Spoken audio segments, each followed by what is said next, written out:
Hey guys, welcome back to the channel. This is story about what if neglected Naruto trained by Shisui part 1. Before I start, please do support for more amazing content and comments for part 2. Do consider to subscribe my channel and share my video to your friends and check out the description as well. Let's start the video. October 10th in Konoha. Kanahigaku no Sato, the village hidden in the leaves, supposedly the strongest and greatest of the 5 great hidden villages, was a sight to behold. The natural beauty of Hai no Kuni, the land of fire, coupled with a few adjustments from man, such as the Hokage monument, made for wonderful scenery of lush green forests and dazzling rivers. The village was not only good in looks though, it has many shinobi who survived the previous great shinobi world wars, such as the 2 remaining Densetsu no Sannin, the legendary 3 ninja, and their teacher, the professor said to have mastered all the ninjutsu in Konoha, Sarutobi Hiruzen.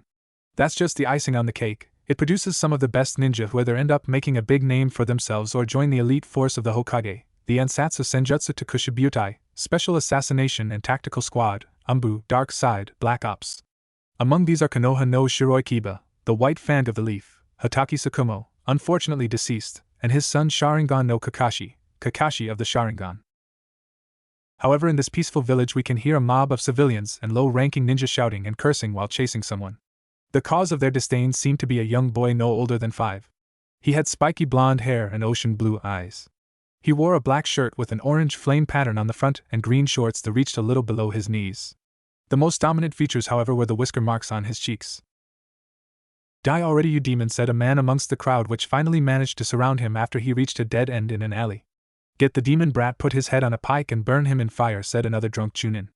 After a series of rather unnerving ideas to execute the boy, someone managed to stab him in the gut with a butcher's knife. Now Uzumaki Naruto knew he was not normal. After all, healing wounds within a few seconds is not a daily occurrence, and having whisker marks which reminded the villagers of the great Kyubi no Kitsune, 9-tailed fox, which attacked the village almost 5 years ago. But calling him a demon outright did not justify their hatred of his tenant. Yes, he knew that the fox was sealed in him, he was smart for his age, but he decided not to tell the Hokage about his exploits. He figured it would be better that way. Right now, the Jinchuriki was wondering of a way to get out of the mess with his head on his shoulders. In the end, when he felt the knife stab him, he gave up. "I'm gonna die and I can't do a thing about it, damn it," all were his thoughts as he felt his consciousness drifting. Inside Naruto's mindscape. Naruto opened his eyes and found himself lying on some water on which he was seemingly floating. Getting up, he looked around and saw a multitude of pipes running in every direction. "What's this? Heaven? I thought it would look more appealing than a sewer," said Naruto. "Foolish mortal, you should be cowering before my presence," said a booming voice. Turning around, Naruto saw a large cage holding back a gigantic fox with 9 tails. Eyes widening a little before returning to normal. "Oh, it's just you, Kyubi. If I'm dead, how are you here? Weren't you supposed to be immortal?" said Naruto calmly. "From the sound of it, you don't sound surprised it's me. And to answer your second question, you are still alive, though you won't be if you don't do something about it soon," answered Kyubi. "So this is my mind then, a sewer. And Kyubi, how am I supposed to fight? I don't know anything to take out a large group as the one surrounding me. Scratch that, I can't even fight. Which reminds me, if they are still attacking me, so why am I not dead?" Time moves quicker in your mind. And to answer the question to how you fight, I did some tampering in your DNA and awakened some bloodlines earlier than they are supposed to. Just go outside to see them. I'll see you later, don't miss me. As if I'd miss you, I'm just helping you because if you die, I'd die, and waiting to reform is too dull. And I'm interested in your future, Uzumaki Naruto. You're the second human after my father to speak normally with me. Oh, is the almighty Kyubi interested in little old me? Wait, you have a father? He shouted the last part. Another time, or have you forgotten that you're about to die? Okay, I'm leaving, don't get your panties in a knot, he said as his presence disappeared. Cheeky brat, Kyubi muttered under its breath. Back in Konoha. The brat's not responding. Has the demon finally given up, said a civilian, only to find a wooden spear through his head. The others looked at the boy only to find him back on his feet. His eyes were red and had 1 tomo each in them, a wooden spear connected to his hand, and his injuries long since healed. The only sign of their existence was his torn clothes. "So, who was gonna die, huh?" asked Naruto. "Quickly get the demon with all you have, he will not leave alive today," said a rookie Chunin. "I've read books from trash cans. Honestly, people throw away quite some valuable stuff about bloodlines, and I seem to have the Sharingan of the Uchiha, and the Mokutan of the Shodame Hokage. I'll ask the Kyuubi about this later. Everything is moving so slowly and I can predict their path. Good, I have the advantage in this fight. Suddenly, he was forced to dodge a kunai thrown by a Chunin. I'm lucky those ninja are drunk, or I would have been dead a long time ago. Time to finish this, thought Naruto. He tried to control his Mokutan as best he could and somehow managed to make a few hundred wooden spears. Take this! Shouted Naruto as the spears moved to pierce each and every member of the mob.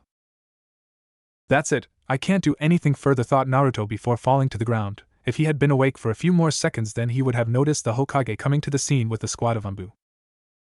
What happened here? Said the Hokage. It seems that the Demjinchuriki killed the members of the mob, replied a brown-haired Anbu. So it seems, Ashi, get him to the hospital and tell them to place him in the Byakurai section, said the Hokage. With all due respect, sir, surely this murder does not deserve to be in the care of those elite doctors, replied Ashi. Are you questioning my orders? And just so you know, a shinobi are all killers, said the Sandaime Hokage with a dark aura around him. Hi, I will take him there, Hokage-sama, said Ashi hastily in fear of his life and left quickly. The rest of you, take care of this mess, we don't want dead bodies to rot in the middle of the street, ordered the Hokage, to which the Anbu complied. In the Konoha hospital, Naruto was placed on a bed and the Hokage was standing beside him taking the doctor's report. He is fully healed, Hokage-sama, but he is unconscious due to chakra exhaustion. Very well, you may leave, replied the Hokage. Now Sarutobi Hiruzen had seen many things in the course of his long life, but this just takes the cake as an unprecedented surprise. After all, anyone would be shocked to hear the doctor tell you that a child possessed your sensei's extinct Kekkai Genkai, and the bloodline of one of the biggest traders of your village. Forgive me, Naruto-kun, for all the hardships you have faced alone and for not helping you to overcome them. Please be a little more patient, and you will have a wonderful future, said Hiruzen to the unconscious boy. Inside Naruto's mindscape. Okay, Kyuubi, I want answers. How the fuck do I have bloodlines of two of the strongest shinobi of Konoha? Demanded Naruto. Watch your tone, boy. The answer is simple, boy, you are the descendant of those two. Let's say I believe you, so tell me, how am I heir to the Uchiha and the Senju? Not to mention my name is Uzumaki, said Naruto, disbelief dripping off his voice. I don't know the juicy details, but I heard about some of the story from what Hashirama told Uzumaki Mito, that he had a wife that he loved and had a child with. Contrary to popular belief, Hashirama and Mito did not love each other, it was an arranged marriage. Uchiha Madara had a child. I do not know for sure about when, but since your chakra signature is similar to his, I can tell that you're his heir. Back to the point, your mother was born to the Uchiha son and an Uzumaki. Come to think of it, Kushina's mother did not talk much about her father, now that I recall it. Her chakra also had a faint trace of Madara's, but I ignored it, it must have been sealed. Anyways, your father was born to the Senju daughter and a member of a small clan, the Namikaze, which had the swift-release Kekkai Genkai. When your mother was about to be made a Jinchuriki, she was sent to Konoha where she found Minato. I'll skip the details and tell you that they did the deed and you were born 5 years ago, on October 10th, the day I was unsealed from your mother and forced to attack your pathetic village but was sealed in you by your father. Tears were flowing down his face when he found out about his family. When he realized that the reason why he was hated was because of his father, he couldn't help but feel a little negative about him. I see, said Naruto blankly. Did they love me? He muttered. What did you say, brat? Did my parents love me? He said a little louder with pain clearly visible in his eyes. Yes, his blood-red eyes, one had one Tomo and the other had two. That Sharingan, the emotions that are visible, I have to choose my next words carefully or a monster would be unleashed on the world, thought the Kyuubi. Yes, they did, more than I can tell you, especially your mother. Even when there was no choice, she tried to stop Minato from sealing me and you. They both jumped in front of my claw when I was about to kill you to prevent myself from being sealed a third time. I see, was Naruto's reply. He seemingly calmed down a little.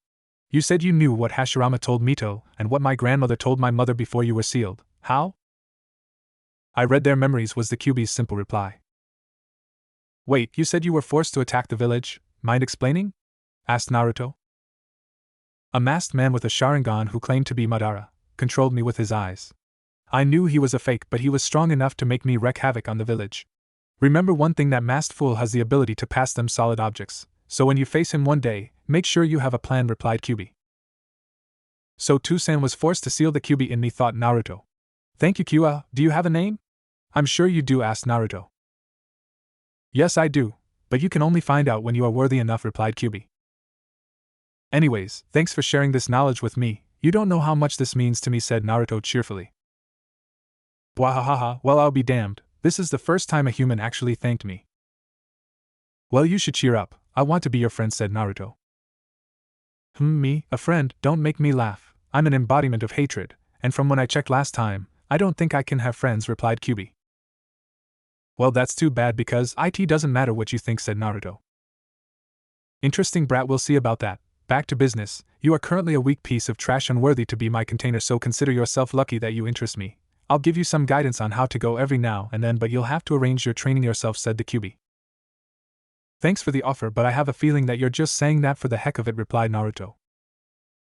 And what if I am? Now get out of here. I feel like sleeping, retorted Kyubi. Hee, lazy ass, I'm going, replied Naruto. When I get my hands on that brat, the Kyubi muttered under its breath. In the Konoha hospital. Ugh, what just hit me, Naruto said as he looked around. GG, hey, where am I? The Sarutobi sadly at Naruto as he said the hospital, Naruto-kun, and I just remembered, though it isn't the best time to say it, but happy birthday, Naruto. What do you want as a present this year? Hey Gigi, can you please tell me about my parents? Asked Naruto, trying to hide his conversation with the Kyubi. Forgive me, Naruto, I don't know them, replied Hiruzen. I know he's trying to protect me, but he has no right to hide this from me now, thought Naruto. Don't lie, Gigi, I already found out who my father is, so can you please tell me my mother's name? Replied Naruto. To say Hiruzen was shell-shocked was like saying Guy was not youthful. Sure, Naruto, but first tell me your father's name and how you found out, said the Hokage as he discreetly put a silencing seal on the bed to prevent eavesdropping. Gigi, how many blondes are there in the village excluding the Yamanakas, other than me and the Yondaime, Namikaze Minato? None, right, and he died on October 10th, the day the Kyubi was killed and I was born. But even more so, I've seen his picture and myself in a mirror. I think it would be rather foolish to ignore the resemblance we share. The way Naruto said killed was starting to worry Hiruzen, not to mention the perfect guess about his father. Yes, Gigi, I know that Toussaint sealed the Kyubi in me. It's not hard to figure out, especially when the villagers get most violent on October 10th, the day of the Kyubi attack. I'm sorry for hiding the truth, Naruto. It was to protect you from your parents' enemies. And your mother's name was Uzumaki Kushina. Tell me, Naruto-kun, do you hate your father? Asked the Sarutobi. Uzumaki Kushina, Ka-chan, said Naruto weakly with visible sadness in his eyes. His mother was still a touchy subject for him. Seeing Naruto like this made Hiruzen's heart throb. Putting on another mask of confidence, Naruto said, anyways, I don't hate my father outright, as I know he couldn't ask another parent to sacrifice their child when he couldn't do so himself. However, I do have a right to be slightly angry at him. The Hokage was pleased with Naruto's mature answer. Hey Gigi, could you tell me where my parents, rather my house is? I was kicked out of the orphanage, asked Naruto. Sure, Naruto-kun, please follow me, said Hiruzen as he turned towards the door, as Naruto got out of bed to follow him. Uzumaki Namikaze's estate. Here it is, Naruto-kun, said Hiruzen to the boy following him. Well, I'll be damned, this place is bigger than the Hokage mansion, commented Naruto. True to his word, the estate was a 2-story, Japanese-style mansion, with a large garden which had a lake at the edge. However, when they got close, Hiruzen was blocked by a blue wall. It seems only Minato and Kushina or those with their blood can enter. This is where I take my leave. Farewell, Naruto. And if you need anything, then please don't hesitate to ask, said the Hokage. John Nijiji, replied Naruto, and the Sarutobi left in a shunshin body flicker. Naruto turned around to enter the mansion, and so his new life began. October 11th, Konoha Council Chambers. The atmosphere was tense and thick. If we took the time to look around in the room, we would see 2 groups of people sitting on what seemed to be council seats, and at the utmost edge of the rows of seats lay an empty seat, ascended slightly in an elevated position with a desk accompanying it. The letters for Hokage was written on the desk. One group had the label civilian written on the wall adjacent to them, while the other side represented the shinobi. We could see the civilian council seething as they whispered to each other. On the other hand, the shinobi were calmly sitting on their seats, waiting for their leader. In an instant, the Sandaime Hokage of Konoha appeared in a shunshin body flicker and took his seat. I hereby begin this council meeting. Civilian Council, please enlighten us as to why you have called this meeting on such short notice, requested the aged Hokage.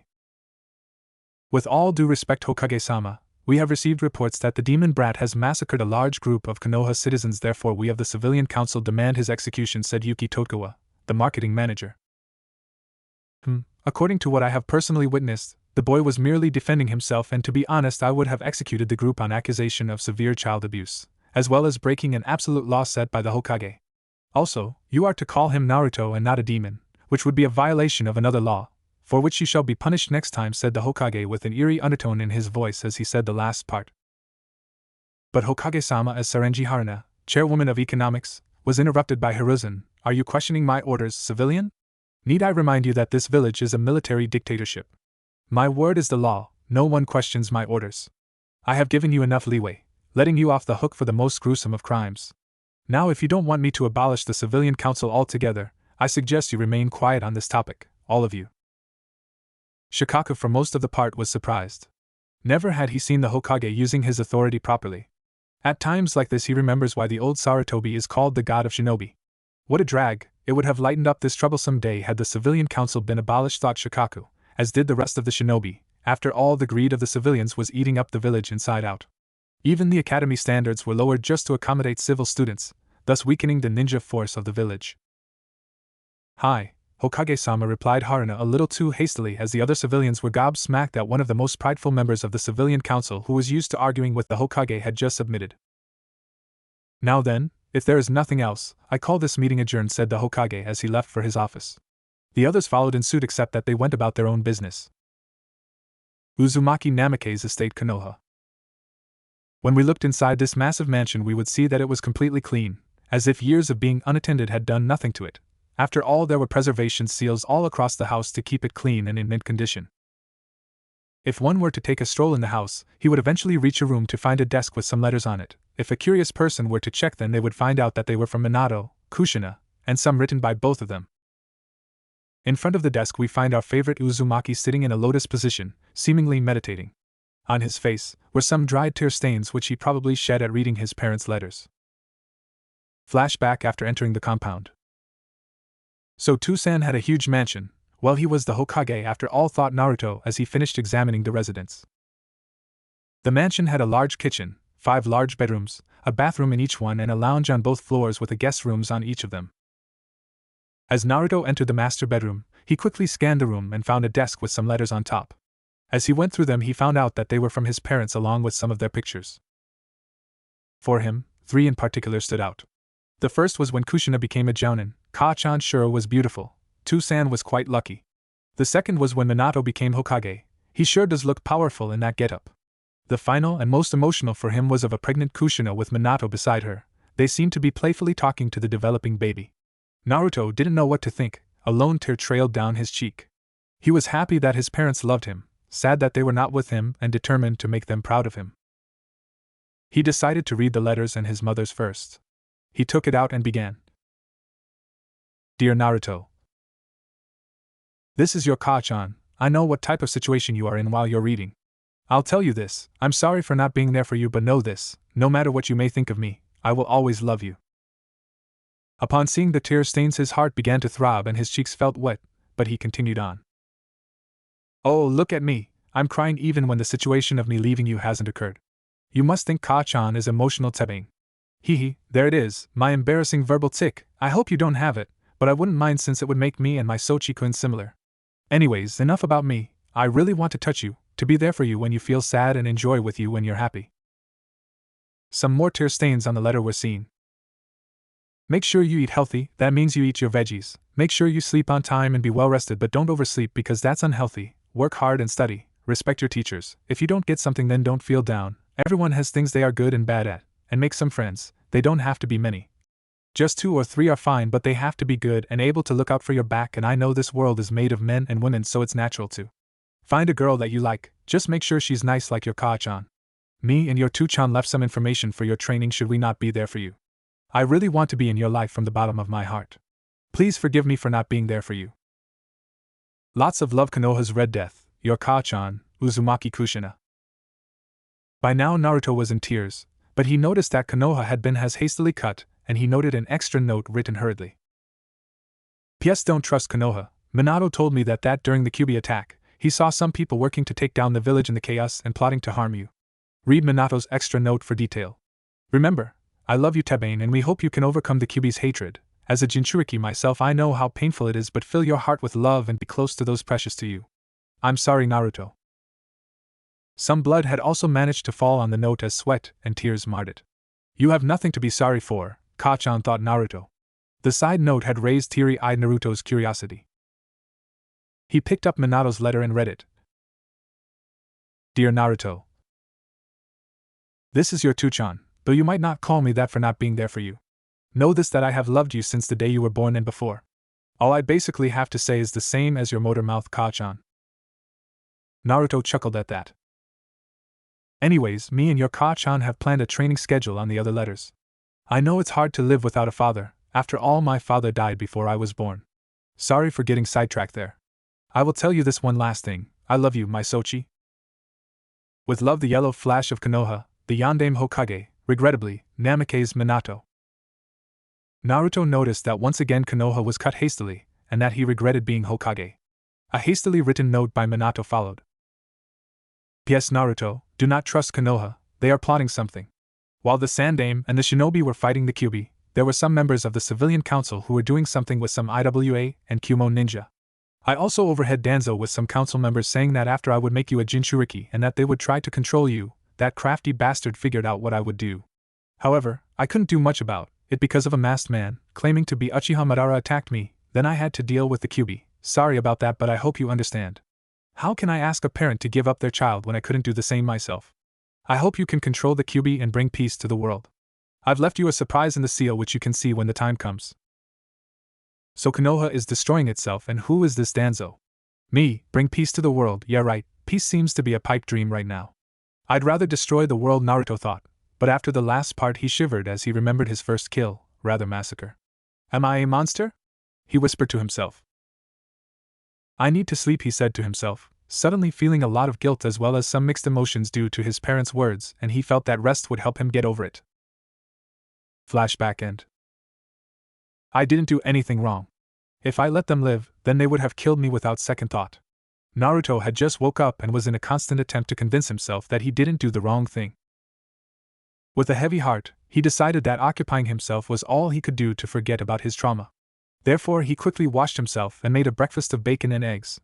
I have to eat healthy so Ka-chan will be happy. Getting finished with breakfast, he thought about the Kyuubi's offer. It doesn't seem like he's gonna do anything harmful to me, at least not right now. Better be on my toes, for my own good, he thought as he visited his mindscape. Naruto's mindscape. Kyuubi greeted Naruto, but instead of a reply he got a grunt in response. Not one for pleasantries, eh? What do you want, mortal? I won't be training you, as I already told you. Advice then? Do the basics from your parents' scrolls, said the Kyuubi rather menacingly. Hey Kyuubi, what will you achieve by helping me? Asked Naruto. And what will I lose? It's too boring in here, so I'd rather help you to make things more eventful.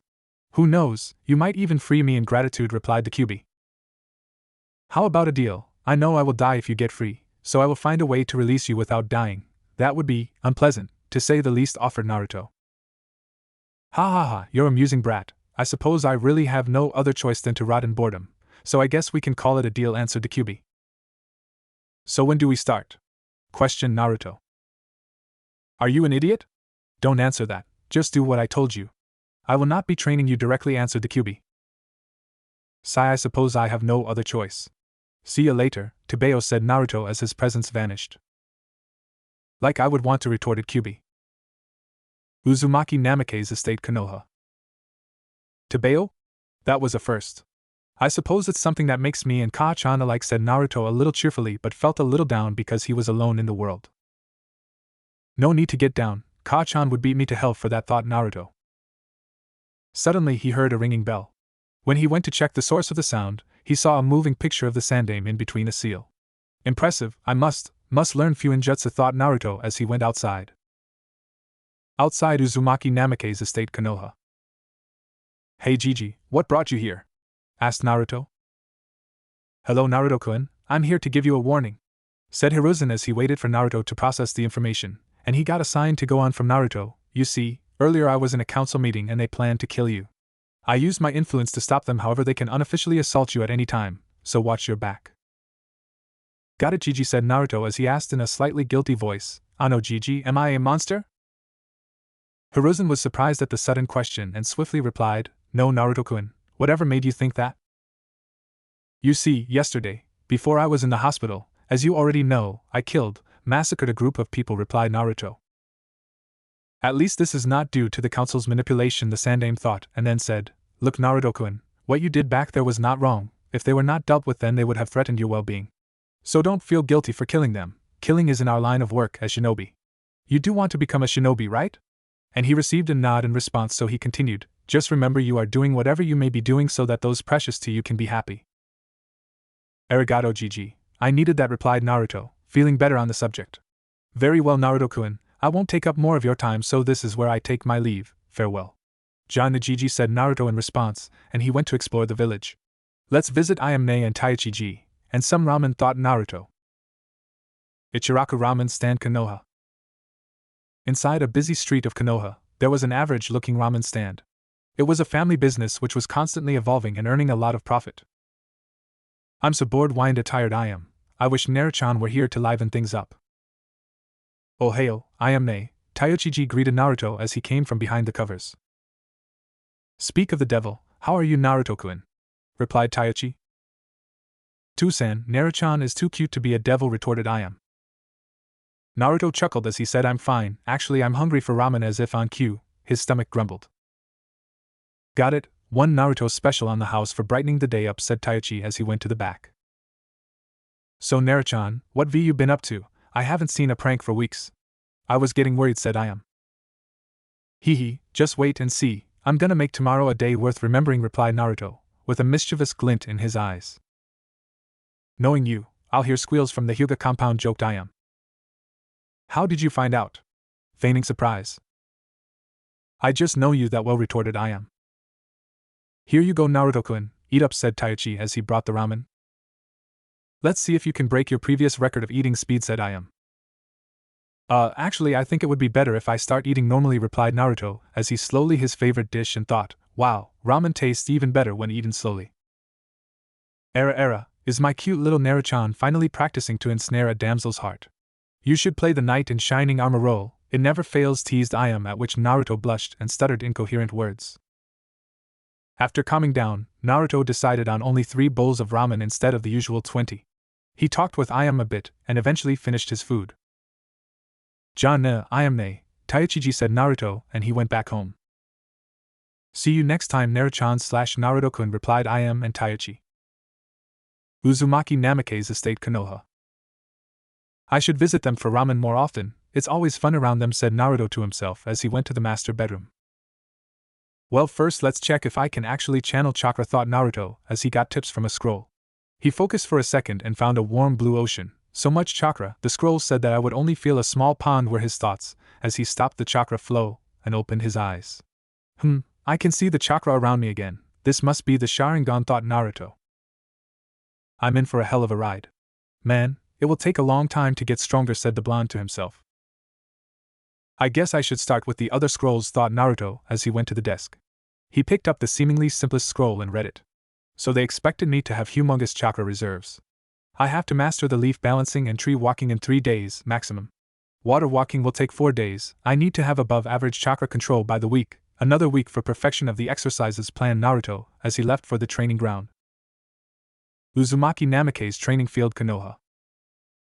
Wow was all Naruto could say after taking in the marvelous sight. After all, anyone would take, at the very least, a minute to absorb all the details of this miraculous piece of land. There were trees filling the area and a river dividing it in half. Temperature and moisture seals had been used to raise and lower the temperature to form a desert and a snow field, respectively.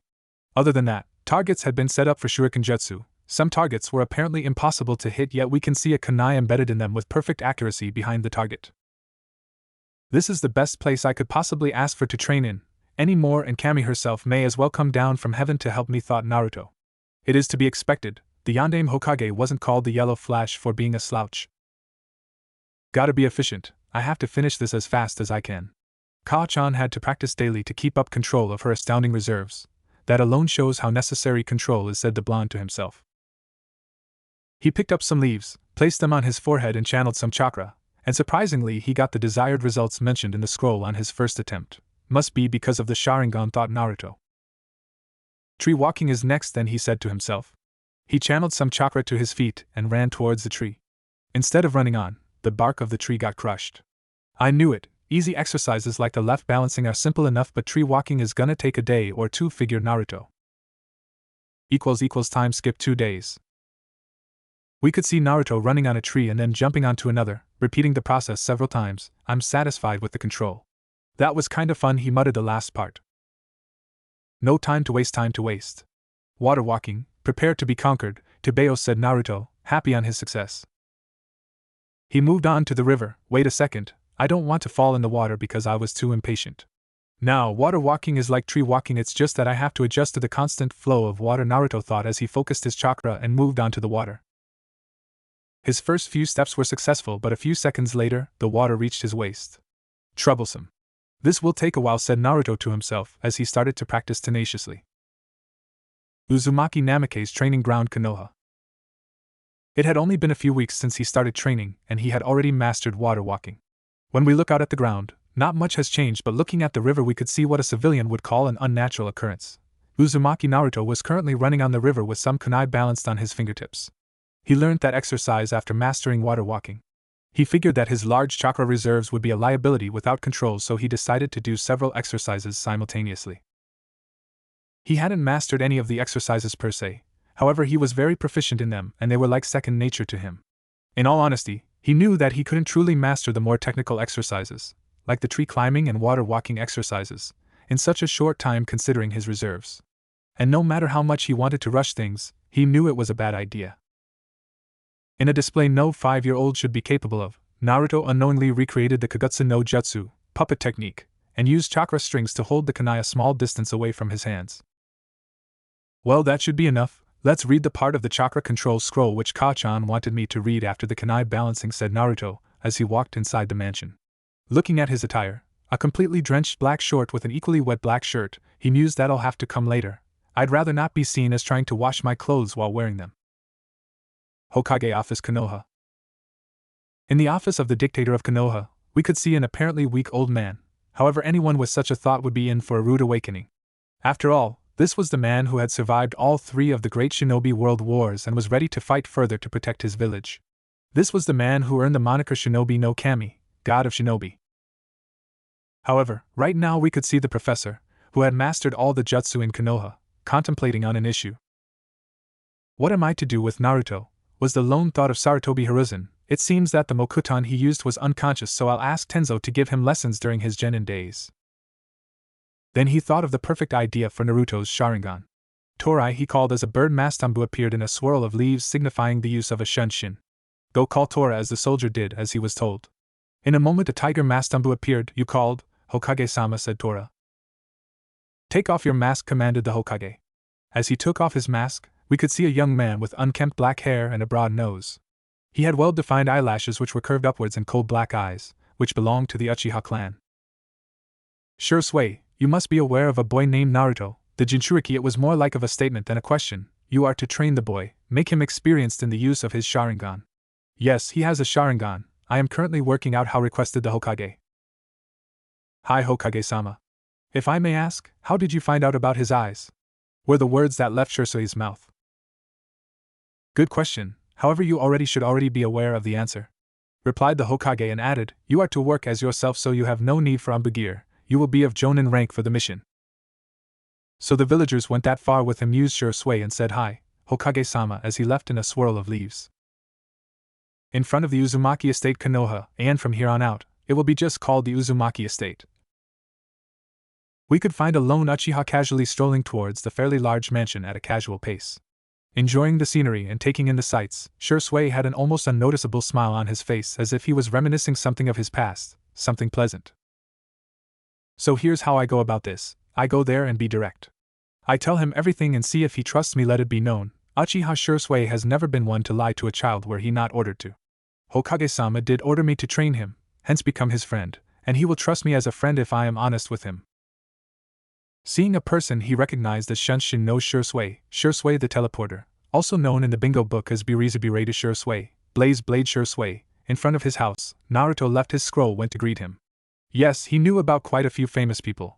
When he took a break from training during the week, he read all sorts of books, be it bingo books or history books.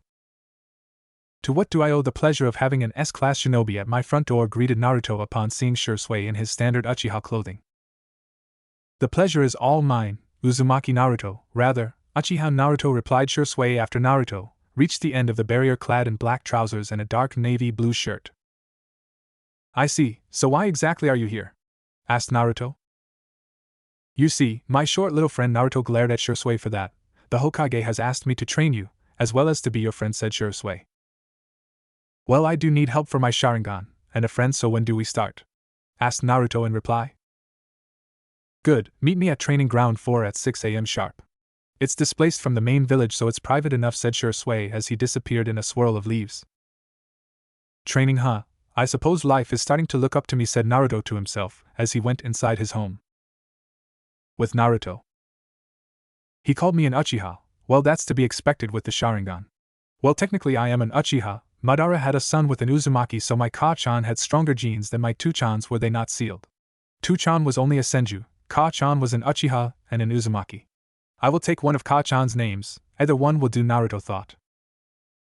Getting back to the task, he read about the display he put on earlier and about how it was actually a modified version of a jutsu, the Kagutsu no Jutsu, puppet technique. Interesting, I can definitely use this in a fight, once I learn it properly, that is. Now then, let's move on to jutsu, said Naruto to himself. Reading the scroll, he found out that his parents had wanted him to learn a godsend for Uzumaki jutsu, which was useful for training and for a fight. The Kage Bunshin no Jutsu, Shadow Clone Jutsu. It was basically made for stealth and recon by the Night-Aim Hokage. A clone on being expelled gave the user its memories. It cost a lot of chakra, and an experienced jounin could unmake 3 or 4 clones which were actually useful in a fight. But for an Uzumaki, and one like Naruto to boot, well, could make an army of clones, each of which being capable of using at least one S-class jutsu. That was a privilege reserved for the future. This is just what I needed. Coupled with the Sharingan, it would enable me to increase my progress rate from a jutsu every few months to a jutsu every few days. It helped that they could be used for chakra control training, but they couldn't help in physical training. Let's see, so this is how to do it, Naruto said and made a cross-hand sign and channeled a little chakra. After all, he didn't want to damage the house by filling it with clones, not that it was possible due to the seals, but cramming it up would be rather unpleasant, to say the least. In a puff of smoke appeared 10 clones. Let's see, dispel yourselves for now, ordered Naruto, and they vanished in a puff of smoke. It's too noisy and the smoke gets in the way during infiltration missions, let it be known. Uchiha Naruto was never one for imperfections unless absolutely necessary. Now then, let's make a plan, muttered Naruto as he thought. He made 10 more shadow clones and said, you each have enough chakra to make about 10 clones each. When you reach the designated area, you are to multiply and use the Sharingan for perfection. Now then, 5 of you will go to the river and do every chakra control exercise you can until you are just about to dispel. 2 of you will go and practice the Kawarami Jutsu, substitution technique, until you can do it without hand seals, even then continue to practice. The last 2 will go to the library and start studying everything there is to know. One more thing, dispel yourselves in groups of 10, with a 5-minute interval. I would like it if you consulted other groups at the time of dispelling. I'd rather avoid a migraine, and with that the clones went to do as they were told. I'd better start on physical training. Where are the weights, thought Naruto as he began to search around the table and saw a seal with a note placed beside it. Dear Naruto, these are weight seals. You place them on your limbs and channel chakra in them. Their weight will be directly proportional to the burst of chakra they will receive. To turn them off, disrupt your chakra flow, much like how you dispel a genjutsu. A proud Uzumaki seal master, Uzumaki Kushina. Thanks, Ka-chan, I'm definitely getting stronger, at least for your sake, thought Naruto. He placed the seals on his limbs and sent a small amount of chakra through them. Suddenly he fell to his knees. This is perfect. I am going to surpass my ancestors, the founders of Konoha. That's the lowest target I can set for myself, said Naruto to himself with determination as he walked to the physical training scroll. After reading it, he went to the training ground to start his 10 rounds around the Uzumaki training grounds, which had a 10-kilometer circumference. In Naruto Seal. In the sewer that was the mind of our blonde hero, we could see one monster capable of destruction in deep thought. That brat, sometimes he reminds me so much of Haguromojiji, but on others he is so much like Indra and Madara. Can he really do it? Bring eternal everlasting peace? Of course he can, but will he? Seeing him now, the chances are little. I know for sure he is the child of prophecy. He is also the reincarnation of Ajura and Indra in one body, the next sage of the 6 paths. He is bound to get the Rinnegan, and with that godlike power he will either be the light of this world or the one to plunge it in a world of darkness. The foolish villagers have brought about their own end, and except for a few, Naruto will destroy the Konoha. I have agreed to train him. It's not like I have much of a choice. I'll be stuck here for Kami knows how long, so why not make things interesting? Plus he said he'd work out on a way to free me. I suppose it's beneficial for both of us that I help him, but I suppose that since he was given a tutor, I don't have to trouble myself for a while. Finishing his line of thought, the great Kyubi no Kitsune, nine-tailed fox, went to sleep. Next day, training ground for Konoha. Upon entering the ground we could see that it was arguably the largest training ground in Konoha. There was a river flowing at a side and a large pond at the opposite end. There were some rock formations opposite to the entrance. There were a few sets of trees, large enough in number to be called mini-forests, and there were several round clearings in between these large trees. To anyone looking to train here, it was a paradise, only short of the Uzumaki training grounds. Uzumaki Naruto was never one to be late, especially when coming early was his benefactor. He was at the ground and had finished with his warm-ups. Shisui would take some time to arrive, so Naruto decided to reminisce yesterday's training. He had completely mastered the two jutsu he wanted to learn and could substitute without hand seals. His chakra control had improved by leaps and bounds. He was also fairly knowledgeable on quite a few subjects. He was just reorganizing it all when the thought struck him, should I trust Shisui? His parents did warn him not to trust Konoha, but that didn't include the Sandaime Hokage. If Gigi trusts him, I guess that I can too. In a swirl of leaves, appeared the subject of his thoughts. Yo, Naruto greeted Shisui. You're a second late for training, now you have to teach me a cool new jutsu regardless of what anyone said. Uzumaki Naruto was still a 5-year-old child. Chuckling at his antics, Shisui replied, if you can still stand up after training. Child or not, Shisui would not cut any slack for a student of his, he will train the very best. You can count on it, replied Naruto excitedly. I see you have started weight seals judging from the seals on your limbs. Tell me, Naruto, do you know your parents? Asked Shisui, to which Naruto nodded in positive. I see. Did you learn any of the jutsu Kushi-sensei set out for you? Asked Shisui once again. Yes, I know the Kage bunch. Wait a minute, MYK-chan was your sensei? Exclaimed Naruto in shock. If that's true, then he can really be trusted.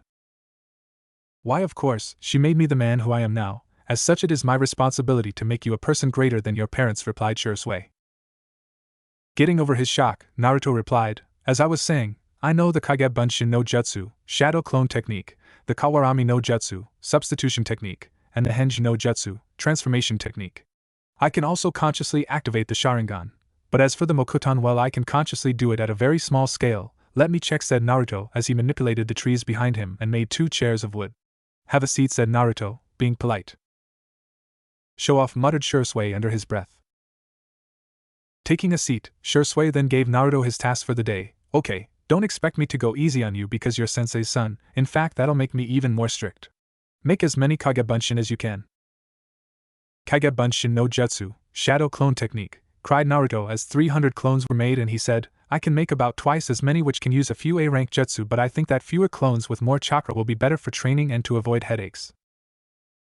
Amazing. If he can make these many clones and they all have enough chakra to cast at least a dozen A-rank jutsu, then this world better be ready for a monster when he grows up, thought Shisui, surprised. Good job, Naruto, as is going to be expected from you in the future.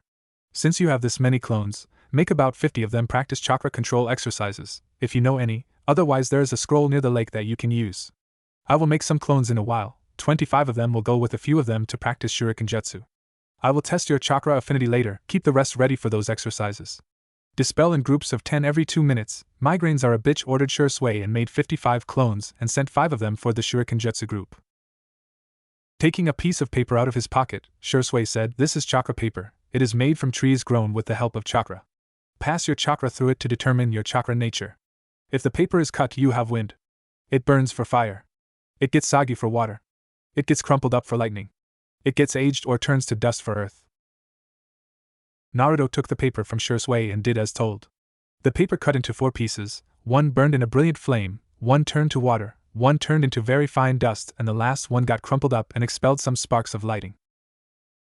Impossible, all 5 chakra natures at the age of 5 was the lone thought of a surprised Shisui. I know I'm awesome, but could you please stop gaping at my greatness, said Naruto rather smugly. He had read that no one other than the Rikudo Sennin had all 5 chakra natures. Now, no need to get cheeky. This just means that you're gonna have a shitload of more work to do, said Shisui. Bring it, retorted Naruto. Okay, now each of you divide in groups of 45 and go to the designated area to train. Fire group, go the forest up ahead. Lighting group, go to the forest near the rocky hills. Wind group, go to the forest near the river. Water group, go to the river. And earth group, go to those rocky hills. I have left a scroll in each of these locations. Find it and start elemental training as described in the scroll, said Shisui. What about me? Asked Naruto impatiently. In response, Shisui crouched and poured some chakra into the weight seals, and almost instantly, Naruto fell face first into the ground. Our favorite blonde groaned and said, "Ugh, that hurt like a bitch."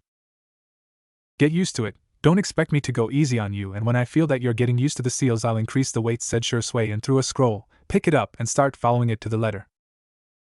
This was hell, but it was the only way for him to get stronger. Don't underestimate me. I can take everything you can give me and more, to bail. Let's get this dance started, said Naruto with burning determination. To bail, he is so much like Kushi-sensei. But dance, according to history books, only Uchiha Madara referred to fights and such as dances. I hope he doesn't turn out like Madara, were the thoughts of the raven-haired Umbu captain. Do your best. If you need any pointers, I'm here to help, encouraged Shisui, and so, Uzumaki Uchiha Naruto's training officially began. 1 year after Naruto's training started, training ground for Konoha. It had been a year ago when Shisui took him under his tutelage. He had grown only a few inches, but alas, this was not his growing age. His hair got a little longer, and 2 crude, makeshift bangs had started to develop on either side of his face. He wore a black shirt with an Uzumaki symbol on the back and navy blue pants. The Hokage wanted to keep his bloodlines hidden by not having him wear the Uchiha or Senju symbol on his clothes, since miraculously, no one seemed to have noticed them. In the ground, we could see that there was rubble near the rocky hills, and a new earth hill with a waterfall had been formed. The mini-forest had many burnt trees, and a great number was cut in half, but still the quantity of trees did the fertile land of fire justice. We could see 2 figures at the clearing in the center of the ground. You never ceased to amaze me, Naruto. You progressed with your elemental manipulation of all 5 elements to the 3rd of the 5 total levels, and also have mastery of up till B-rank jutsu in each one. Your physical skills can give any fresh Chunin a run for his money, though you might not win every time due to being a little too young, praised Shisui. It's not enough. I have a long way to go before I can even think of calling myself to be of a temporarily acceptable level, replied Naruto. If anything had happened to Naruto during the year, it was that he got a lot more mature. He didn't blindly trust anymore, especially not after what had happened a few days ago. Flashback, October 10th. Naruto was casually walking down the street, wondering what he should do for his special day, when suddenly he heard a shout, "Get the demon!" Ugh, not again, thought Naruto as he quickly left in a Shunshin body flicker. He was the first and only student of Shunshin no Shisui the teleporter. After all, how could he not learn the jutsu?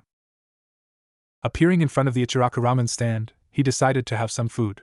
He entered, received birthday wishes, got free ramen, and left with a good mood and a satisfied stomach. This day couldn't be any better, was the thought of one Uzumaki Naruto. Almost instantly, he overheard the Uchiha clan head, who had been very kind to him for the entire year. Flashback within a flashback, 2 months after Naruto's training began. Uchiha Fugaku, the Uchiha clan head, had called for Shisui and Uzumaki Naruto, believed to be Shisui's student, to come to his office. You called Fugaku-sama, said Shisui upon entering the office.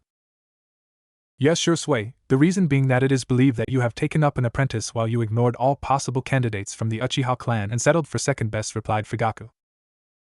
Hi, Fugaku-sama, but he is not mediocre. He is the best possible student one could get, and we have a tie which is forbidden for me to speak of without the Hokage's permission, an S-class secret, explained Shisui. I see, but I failed to see any connection between a prodigy and an average. Regardless, I would like to hear him out on what he has to say about himself, said Fugaku. Seeing that he was being called out, Naruto replied, Fugaku-san, I would appreciate it if you stop referring to me as mediocre. You may call me Uzumaki Naruto. Uchiha Naruto was never one to care about names and status. He either got his point across or remained silent. The Jinchuriki, this is just what we need. If I play my cards right, we can have the Kyuubi working at the whim of the Uchiha, thought a power-hungry Fugaku. Don't take any offense now, Naruto-kun. I was merely stating my general experience with those outside the clan. If you would like to, may I ask Shisui of your skill set, asked Fugaku, to which Naruto nodded. He has mastered the first of the 5 stages of elemental manipulation, can use the Shunshin, body flicker, to an acceptable degree, able to use the Tajikage Bunshin no Jutsu, multi-shadow clone technique, and has perfect mastery over the Kawarami Jutsu, substitution technique. Furthermore, he has mastery over the other 2 Academy ninjutsu and can form an acceptable regular Bunshin, clone, despite his large chakra reserves, and I expect him to be able to do so and be better in the future as of continual chakra control exercises. Truly a prodigy to have mastered all this in 2 months' time, that too at the age of 5, said Shisui proudly while he thought, I hope he doesn't ask which elements he has. By now Fugaku was mentally drooling, and said feel free to go about the Uchiha territory, Naruto-kun. The 2 of you may leave. Flashback within a flashback end. From that day onwards, Fugaku had been very kind to Naruto and invited him and Shisui to dinner with his family on multiple occasions. He had developed a small interest in the children of the clan head, Sasuke and Itachi. Itachi more than Sasuke though. The stoic Uchiha clan heir, who was considered antisocial, had taken to a friendship with Naruto like a fish to water. His mother Mikoto was one of the kindest souls Naruto had met, in fact she even considered Naruto as a son, and was viewed as a mother in return. Shaking his head clear of the past, he had overheard the Uchiha leader saying something along the lines of bending the Jinchuriki to the Uchiha's will. Such blatant betrayal made Naruto lose all respect for the man. Was all this just an illusion, Mikoto and Itachi and I, was it all just to fool me? While the thought was crossing his mind, he unconsciously activated his Sharingan to reveal 2 tomos in both eyes. This alone showed how depressed he was. Luckily he was in an isolated street at the time, or everyone would have seen his eyes. No! That was real, they weren't told of anything of Fugaku's plans. All the emotions exchanged between us were real. I had better watch my back. I'll go about as if nothing happened, after all I get to meet with Mikoto that way, thought Naruto. Flashback end. Later that day, Naruto had mastered the Shunshin. He had noticed that his Sharingan was a 2-tomo, and so had Shisui, who asked what happened. Being one of the people Naruto trusted, he got his reply which caused a scornful look in Shisui's eyes for the Uchiha clan head. Now then, I think it's finally time to start your Sharingan training. You must have already got the hang of using the Sharingan, but even then you must be aware that you aren't even having a glimpse of its true potential, said Shisui. Well, other than not knowing its full abilities, I guess experience is a problem for me, replied Naruto. Now then, show me the level of your eyes. Activate your Sharingan, requested Shisui. Channeling chakra to his eyes, Naruto turned his bloodline on. 2 tomo were visible in both eyes. 1 tomo due to the initial start. But when did he actually? Yes, he did face a life and death situation a year ago. He must have gotten a 1-2 tomo that day, and the other due to his emotions on the revelation with Fugaku, thought Shisui, and said, you must have had a painful life to already have reached the 2 tomo. I can do nothing about those years, but from here on out you will always have an ally, a friend and a brother in me. You don't have to, but I'd appreciate that, replied a jovial Naruto. Anyways, turn off your eyes and let's sit on the benches you made last year, said Shisui, walking up to the first jutsu used by his student in front of him. Taking a seat, Shisui began, now then, let me give you a basic understanding of the Sharingan. First there is the 1 tomo, activated in moments of great desperation. It enables the user to predict movements and cast genjutsu. The 2nd tomo, the level you're at, allows copying movement, and the other 2 abilities get a boost. It is awakened in moments of extreme tension or a life and death situation. The 3rd tomo is awakened when one makes a life-changing decision, one which will set out the path for him in the future. It gives a major boost to the previous abilities. This is the time when affinities are developed. This means that if you want to have an aptitude to all the abilities, you have to have a habit of using them all frequently. Is that all, or is there another level, Shirsu-sensei? Asked Naruto. Another thing was that, just like his mother, he gave Shisui the pet name, Shirsu. Chuckling, Shisui closed his eyes and channeling some chakra, Shisui was activating his bloodline. When he opened them, instead of the normal 3-tomo pattern, we could see pattern of a 4-point pinwheel. This is it, the final level of the Sharingan. The strongest, Mangekyo Sharingan. It is awakened due to the emotions faced when one loses someone close to them and blame themselves for it, or even kill their best friend themselves. One can do a lot with it, and there are some unique abilities, but there are 3 abilities all Mangekyo share: Tsukuyomi, Moon Reader, Amaterasu, Heavenly Illumination, and Susanoo, he with the ability to help by all means. Some may not gain either one of Tsukuyomi, Moon Reader, or Amaterasu, Heavenly Illumination, or even both, but Susanoo, he with the ability to help by all means, is available to every owner of the Mangekyo. However, there is a price: blindness. One loses the light in his eyes on overuse of the Mangekyo. There's a way to avoid that, but I'll tell you later. Naruto cringed at the requirements. You must have faced a lot of pain, sensei, to achieve this level, said Naruto. It's okay, I have gotten over it now. With this power I can protect those precious to me even better, replied Shisui. Oh really? Not when I get strong enough that you have to depend on me to watch your back every second, challenged Naruto. You're too young for that, you smartass, chided Shisui, and then got serious. Since you have the Sharingan at such an early, you are to master it first and foremost. You can currently handle the mental strain of 600 clones, you are to use 100 for chakra control. The Sharingan is quite chakra taxing, so it will be the best utilization of your reserves to use it with ungodly control. You will use the rest of the 500 and have your eyes mastered within a year. I know it's too fast, but I believe in you.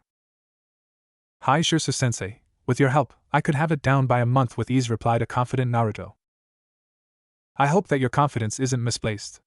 Go home and rest. Of course you have to leave 200 clones for chakra control and send 100 to the library, said Shisui, but added as he remembered, hey Naruto, the Sharingan is the eye which reflects emotions.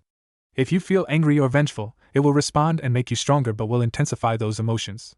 In short, I would like you to learn how to control your emotions, as the Sharingan is an eye which intensifies your negative feelings and deepens your hatred. With that, he left in a Shunshin. Uchiha Compound Konoha. After thinking about what he should do, he thought that since it was evening, so he should go home after one stop. He figured that the best choice would be Mikoto Oba, his mother's teammate. Yes, he knew about that, to be more accurate, told by none other than the Uchiha matriarch herself. She recognized Naruto the moment he entered her line of sight. After all, he had Kushina's face. Entering the clan head's residence, he found it empty. He knew he was lucky and only Mikoto Oba was home, and he knew just where she was. Upon giddily entering the kitchen, hoping to surprise his foster aunt, he found that it was empty. Turning around, dejected that the house was empty, he began to leave. Or he would have if he didn't feel two squishy melons pressed up against his back and two slender arms wrap around him in a hug. You wouldn't happen to have forgotten about little old me now, would you? I feel so sad, said a voice in a mock-hurt tone. Miko Oba! Exclaimed Naruto with renewed joy at the prospect of finding, rather being found by, his favorite person. Naruto-kun, how have you been? Has Shisui been overworking you? Are you eating healthy? Did you forget your underwear? And what have I told you about the whole Oba thing? Asked Mikoto with genuine love and care for Naruto. Happy at the concern his mother figure was showing, he ignored the bombardment of questions and one very embarrassing one. He answered the last question. It's okay, I haven't forgotten, Ka-chan. Since she was his mother figure, she was happy to be called one, especially since she was his godmother. So my little Naruto-kun, what has you so excited today? You remember when I told you that I'm Madara's great-grandson and have the Sharingan? How could he not let her know? He could trust her with his life. Well, Shisui-sensei is gonna start helping me with my eyes. That's great, Naruto-kun, replied an equally excited Mikoto, but seeing his face lose some of the cheerfulness, she questioned, what's wrong, Naruto-kun? It's just that today I remembered some of the worst moments of my life, the day I killed and ascended to the next level, said Naruto, pain visible in his tearful Sharingan, which was as visible as day to the Uchiha matriarch. It's okay, baby, no matter what happens, I'll always be by your side, supporting you every step of the way, said Mikoto in an attempt to cheer up her godson.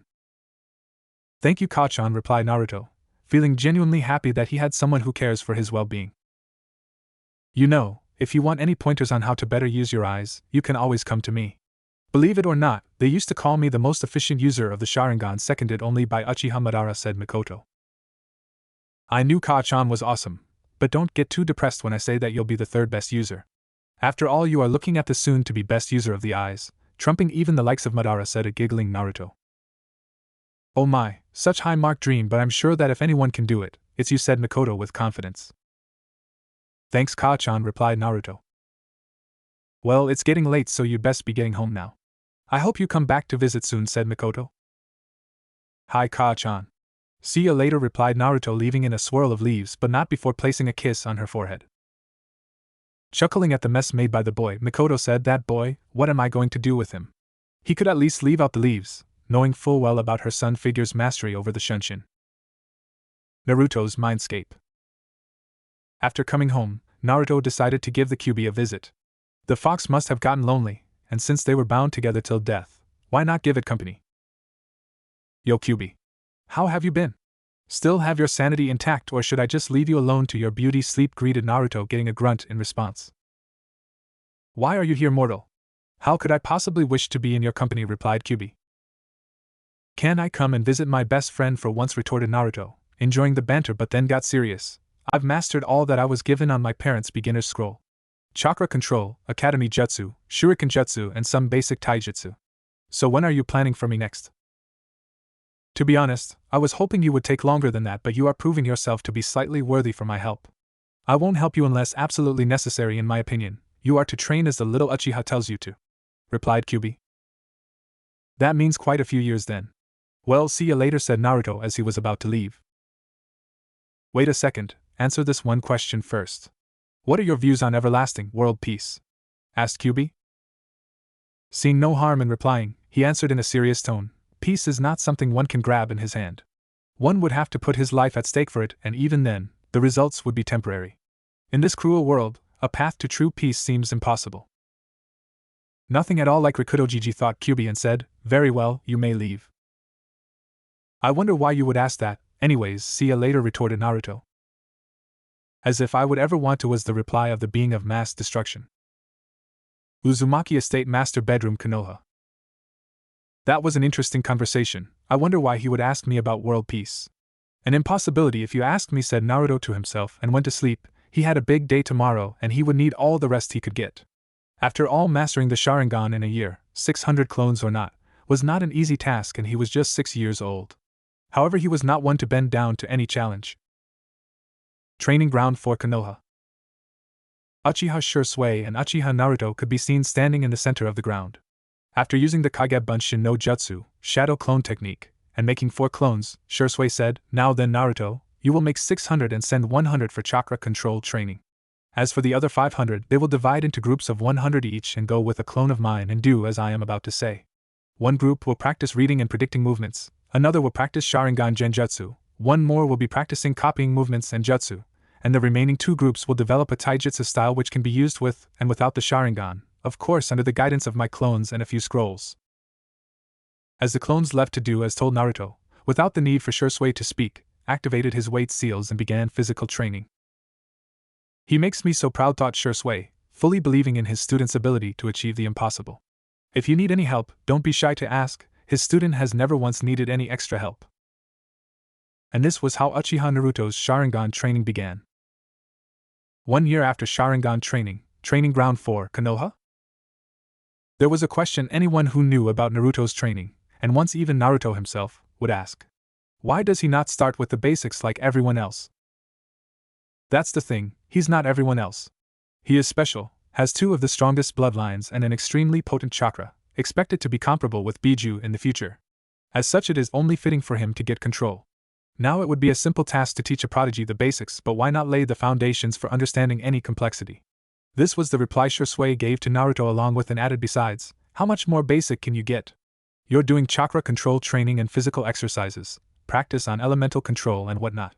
The only thing you don't have a base on is a suitable fighting style, and that's not too complicated, especially with your natural talent at learning, Kage Bunshin, Shadow Clone, or not.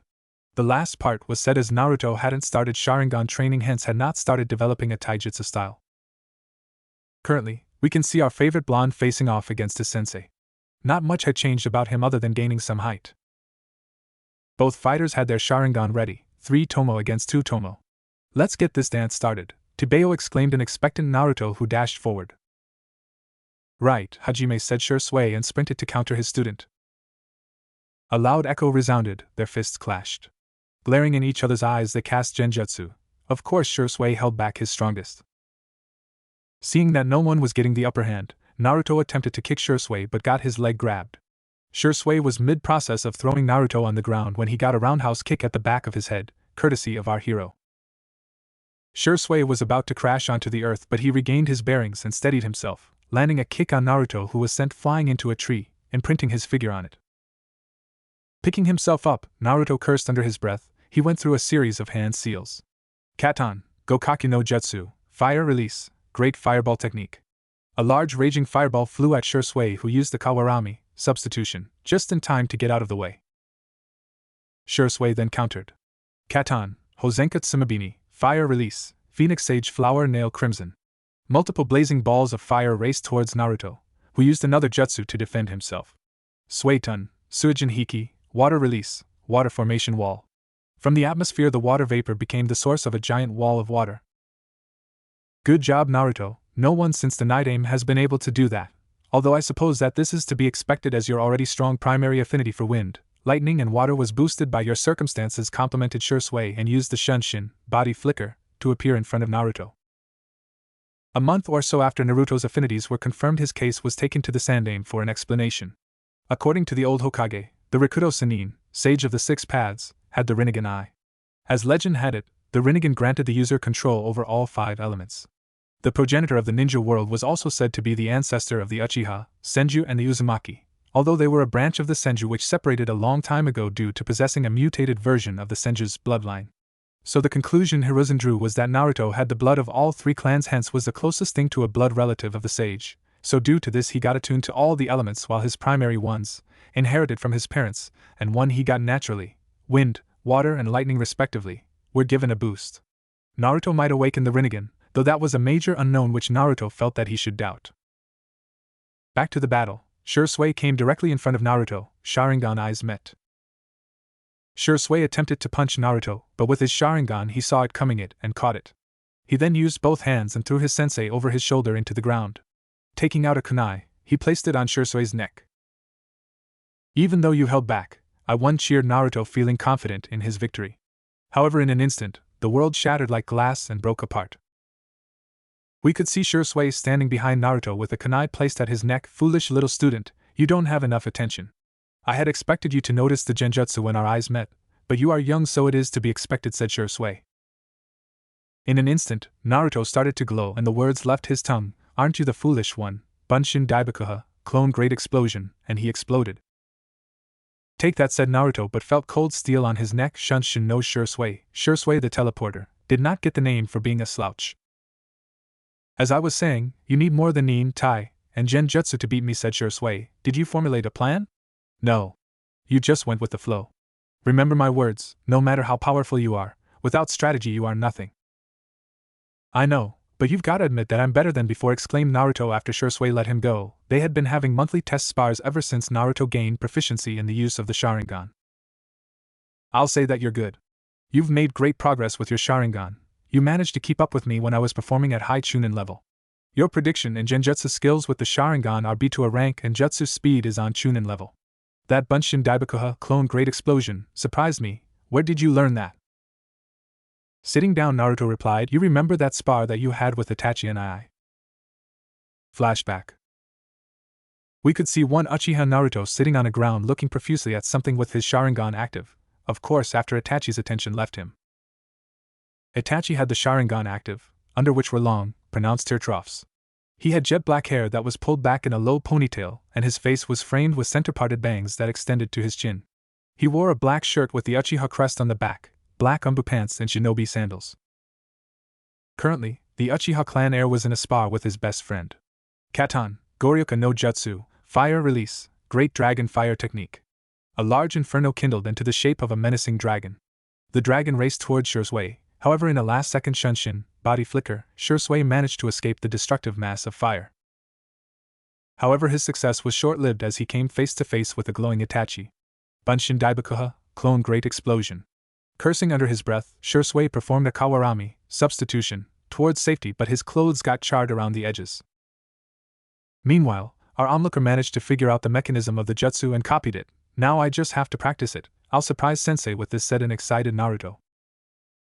While Naruto was assimilating the technique, the fight had ended in a draw. Both fighters were low on chakra. Let's get going, Naruto said a worn-down Shisui. Just a minute, replied Naruto as he whispered something into Itachi's ear, at which he got a nod and smile in response. Flashback end.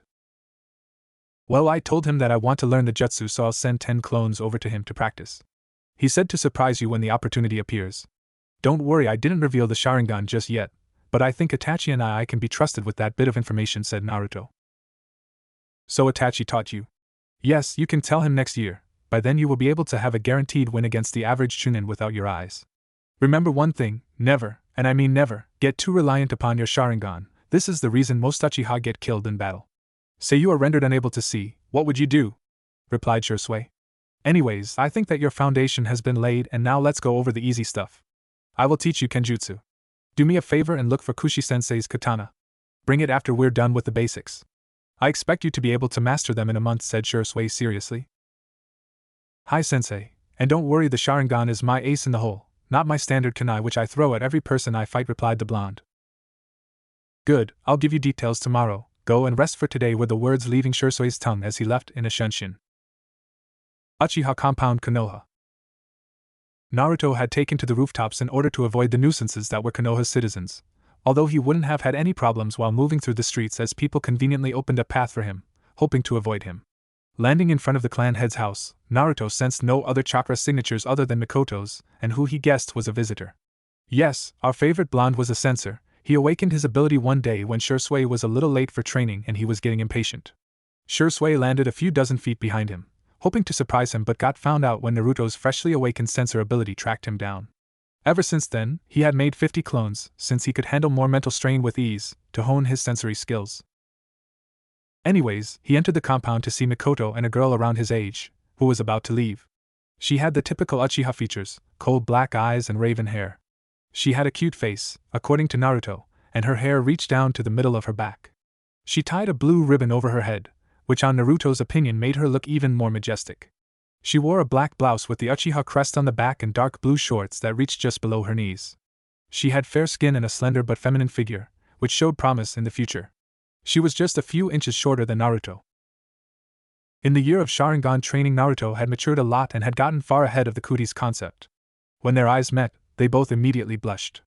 It seemed that the girl was also aware of more than what the average 7-year-old should. Saying a rushed goodbye to Mikoto, she quickly attempted to run outside. Keyword attempted. She tripped and crashed into Naruto, who with greater reflexes, caught the girl. The position they were in made for an amusing scene. Ah, young love, it never ceases to amaze me to what extent to which it runs, cooed Mikoto looking at the scene. Naruto was sitting cross-legged and had the girl in his arms. Said girl had her head leaning on Naruto's chest. The two of them were surprisingly enjoying the position, but upon hearing Mikoto, they both blushed and shouted in unison, "It's not like that." Now, Naruto-kun, Nana-chan, I'm just kidding. However, seeing you enjoy that position made me wonder if I'll be a grandmother a little too early, said Mikoto, knowing full well above the children's unnatural knowledge of the human body. K-chan, they both shouted again in unison. Great, you two can subconsciously read each other's thoughts and say everything in perfect unison, a perfect couple, said an amused Mikoto, finding entertainment at the embarrassed children's expense. An embarrassed Naruto and Nana stopped giving attention to Mikoto and talked to each other. Thanks for catching me, Naruto-kun, said grateful but still blushing Nana. Think nothing of it. What do you say, wanna be friends, Nana-chan, replied Naruto, extending his right hand towards her.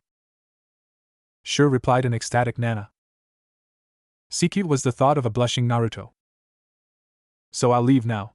Jana Naruto-kun, Ka-chan, said Nana, this time managing to leave without any problems. So Ka-chan, who is she and why did she call you Ka-chan? I also saw sadness in her eyes, no matter how well she tried to hide it, asked Naruto. She's the daughter of a late, old friend of mine. She's an orphan and lives with her aunt. She has the Sharingan as her parents were killed in front of her by enemy ninja, and she was spared. I found her playing alone in the park when she was 4. I took the place of her mother figure ever since. She's a lot like you actually. Take out the Kyuubi and turn you into a girl and she is the result, replied Mikoto sadly. She doesn't have many friends, does she? Inquired Naruto. Yes, you're actually each other's first friend. You because you're seen with prejudice, and her because she's too mature for her age, she replied, again in a sad tone. Where exactly does she live? Asked Naruto curiously. Oh my, already making plans for children, teased Mikoto, at which Naruto blushed. Just kidding, she lives in the house right there, pointing at the house to the right of the one on the opposite side. I see, I'll go and spend time with her often. I know that it'll make her happy, after all, that's what I want, said Naruto, hoping to help his new friend overcome her grief. You do that, I'm sure it'll help the both of you. Plus, it'll hook you two up, make a match, teased Mikoto, readying herself for the onslaught by her godson. Kei-chan! Shouted Naruto, tackling her and using Shunshin body flicker to take the both of them to the bedroom where a pillow fight took place. Uzumaki Estate, Konoha. Walking in front of his house, Naruto muttered honestly, Ka-chan can go overboard sometimes, but thought though I wouldn't mind if me and Nana got together.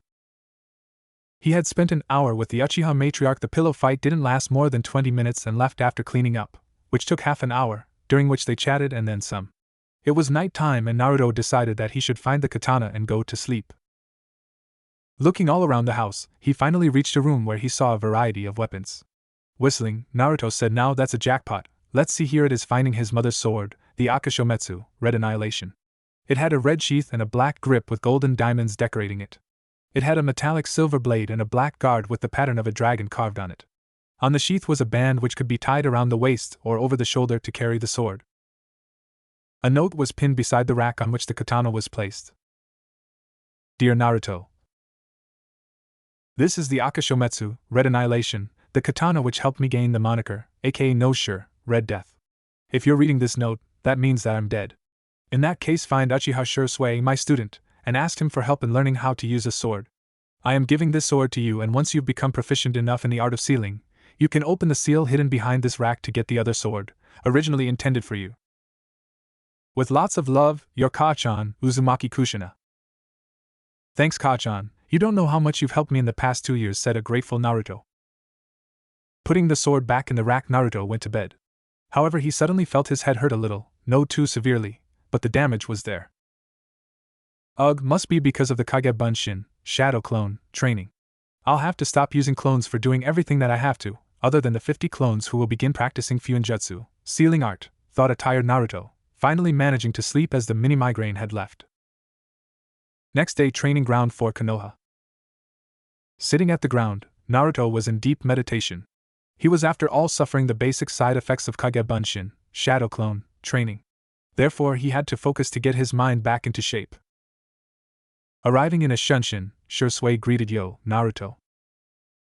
Ohio sensei, replied Naruto. Now then, Naruto, you will make 600 clones, and Shisui was saying, but noticed that Naruto was uncomfortable, so he asked concerned, what's wrong, Ototo? I can't use clones for training, at least for another year. I'm starting to face headaches.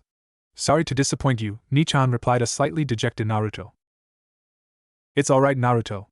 It's only normal that you face the side effects. In fact, you've lasted a year longer than I had expected, said Shisui, in an attempt to cheer his student up. Anyways, I've left a few clones for training in Fuinjutsu, sealing art. 50 is all I'd like to use in this year, said Naruto. Good thinking. As for the things I will teach you, I'll push the deadline to 2 months. You will have to master the basic Kenjutsu katas in a month. In the next month you will start learning proper Kenjutsu and will practice what you have learned up until now. I want you to refine your taijutsu style, and I'll teach you an occasional jutsu every now and then. As I said yesterday, you are a little weak in strategy, therefore we will play strategy games, and whilst doing so, I'll randomly ask a question on what you would do in certain situations and judge your decisions, ordered Shisui. Hi sensei, clones make things too easy, retorted Naruto. You're determined, I expect nothing but the best from you. We'll do something about your Mokutan in the 10 months after which you will join the academy, and our little training sessions will be reduced greatly, said Shisui. Understood, don't worry, as long as we get to meet each other, I don't mind us parting, replied Naruto, picking up the bokken, wooden sword, which Shisui brought. Naruto began practicing the basic slashes as guided by Shisui. And so Uchiha Naruto began his Kenjutsu training, knowing full well that this was his last year under Shisui's tutelage. Unknown underground location. The room was not all that special. There were no decorations or any notable features other than the essential furniture. The door was a standard Japanese sliding door, and the walls were a dull purple, made of stone. We can see a man sitting in a room with 3 other people with animal masks. Normally they would be considered Konoha Umbu, however the multicolor property of the markings instead of the regular red suggested otherwise. The masked people were peculiar as is, but what was even more eye-catching was the man sitting on a chair. He had a cross mark on his chin, obviously a war scar. His eye, rather the one visible eye, was small and squinted, and wrinkles adorned his old face. Bandages covered his right eye. His arm was tied up by a bandage and seemed unusable. He had a wooden cane on by him. He wore a white shirt and a black robe, which covered his bandaged arm. All in all, he looked to be a crippled old man who had faced the horrors of war.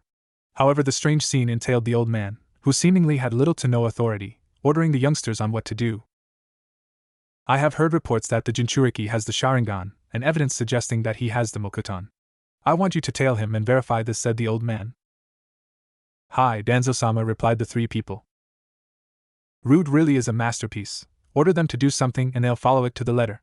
They even killed that Uchiha couple who were about to rat me out, but that is to be expected, thought the newly identified Danzo about his personal army. Be warned, Uchiha Shisui is commonly seen around the boy. You are not to let him know of your presence. I'd rather not have that monkey of a Hokage ruin my plans, added Danzo as the troops left. I need that Jinchuriki loyal to Konoha, or else he will prove to be a threat very difficult to eliminate, and not just because of Hiruzen's protection, said Danzo aloud to himself. 2 months after Naruto's basic kenjutsu began, training ground for Konoha. Clang clang, the sound of metal hitting metal could be heard resounding in the ground. In the center of the ground, Uchiha Shisui and Uchiha Naruto could be seen clashing their blades against each other. Naruto had several cuts and bruises all around him, even though a lot of them had managed to heal. Shisui, on the other hand, was in perfect condition, a few specks of dust here and there, but other than that, no considerable damage. Good job, Naruto, you almost managed to nick me there. You're just not fast enough to beat me. You could give any Chunin a run for their money in the Kenjutsu department, and manage to come out on top. Unbelievably excellent considering that you're only about 7.5 years old. Congratulations, complimented Shisui. Collapsing to the ground, finally feeling tired, Naruto replied, I suppose so, accepting his weakness compared to the world. In the 2 months Naruto had managed to get a perfect form for his taijutsu style and got the concept of kenjutsu. All he needed was some experience with the sword. Let's see, you have more than enough ninjutsu skills for your age, since your body can't handle strain greater than that of B-rank jutsu. You know some A-rank jutsu for emergency situations and have Chunin level speed without the weight seals. Your taijutsu and kenjutsu can only be improved with experience. You have a decent set of genjutsu, up to A rank with the Sharingan and B rank without it. You have a general idea of using different types of weapons and have almost perfect accuracy with projectiles. I suppose all you can do to improve is use weight seals for physical training and practice the rest. You're no master, but you can manage to understand a considerable amount of the intermediate seals, as expected of an Uzumaki. And I suppose you can call yourself a strategist. After all, you now fully utilize your considerably high IQ while forming battle plans and strategies for most tasks. I guess it's time to get started on your Mokuton, judged Shisui. You always peg me up an extra level or two. While I agree that I can beat the Academy Chunin, but the more active ones, I'm not too sure, admitted Naruto. It's a good thing that you're not arrogant like the other Uchiha, said a proud Shisui who thought, I'm sure he'll be the one to overcome the Uchiha's curse of hatred, actually thinking twice. There isn't much holding back the curse from affecting him except luck, not knowing whether or not the boy's entire life might be affected by the curse. So, what are we gonna do about my Mokuton? Asked Naruto. From what I know, the Mokuton is basically a mixture of the water and earth style. There's actually a Mokuton user in the Umbu, but he just doesn't seem to have whatever it was that made the Shodaime a legend. I believe that you will be the one who will surpass Senju Hashirama, said a confident Shisui. Water and earth, eh? I suppose I'll check the mixture I find most natural, figured Naruto. Time skip. Next day, Uzumaki Estate, Konoha. Naruto and Shisui had spent the whole day on trying to figure out the strongest possible combination of the elements. Naruto first made a wooden pillar, Shisui then used an A-rank fire jutsu to test it. When the most fireproof combination had been found, Shisui had Naruto made more pillars and tried to burn them, and if they could remain standing, cut them in half with his katana. After a long process of trial and error, they managed to find a combination which was both fireproof, not that it couldn't be burnt, but it took a long time and only slightly faster results with a strong or multiple fire jutsu. Other than that, Shisui managed to judge the combinations until Naruto managed to make a pillar that he found difficult to cut. He then had his student practice making a few more pillars, which were all tested. Naruto, being as unpredictable as he was, managed to use up almost all of his chakra reserves to use Mokuton Hijitsu. Jukai Koten would release secret technique, nativity of a world of trees, although not anywhere near the scale nor quality of the Shodaime according to the Sandaime, but nevertheless this was an achievement of a 7-8-year-old, and he should be proud of it. After the event had transpired, Naruto was barely conscious and had to rest as he used up a major portion of his reserves, although less would have been used if he knew the hand signs.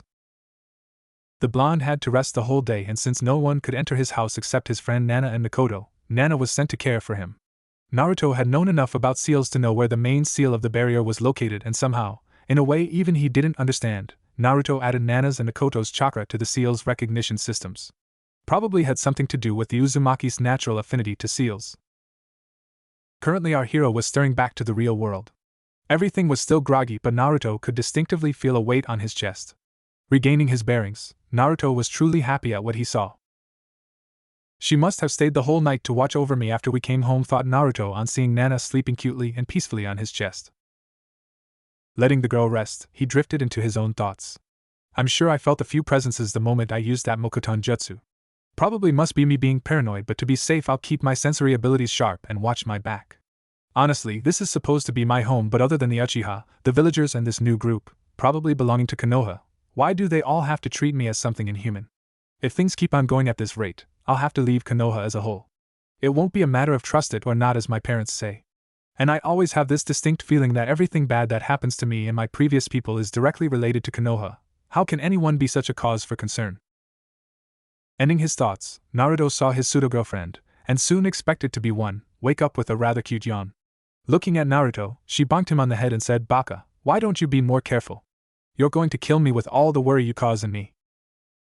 Jovial at the prospect of having someone to care for him, Naruto tactfully decided to lighten the mood. "Hi Nana-sama, I'll be careful from now on." "Forgive me, your highness." "Not good enough," retorted Nana. "Come on, is anything enough to satisfy you?" questioned Naruto in a mock-irritated tone.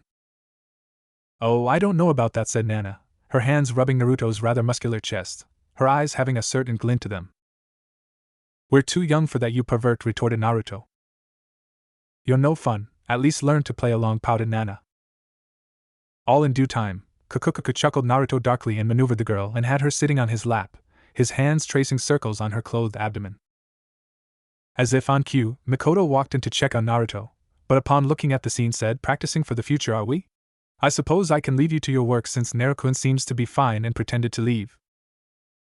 "It's not like that, Kei-chan," retorted the two, jumping on either side of the bed. "Hee hee, you're both so fun to tease," joked a giggling Mikoto, at which the children pouted, which in turn made Mikoto squeal, "Kawaii." "Now let's ignore immature adults and get breakfast ready," said Naruto in a mock-serious tone, at which the Uchiha matriarch magically got a twig in her hand and dejectedly started to trace circles on the floor. In about 10 minutes the three people cooked up a breakfast of pancakes and honey. The time eating was fairly quiet, with the occasional giggle between the two children who had an evil glint in their eyes which unnerved Mikoto. After the meal was finished, the children suddenly rushed to the bedroom, which made the remaining Uchiha curious. Finding no harm in following them, she went for the room. Upon taking a step in the room, she was faced with a bombardment of pillows. But instead of falling back, she was tackled onto the bed, where our favorite two little devils jumped to either side of the woman and drew their hands closer to her.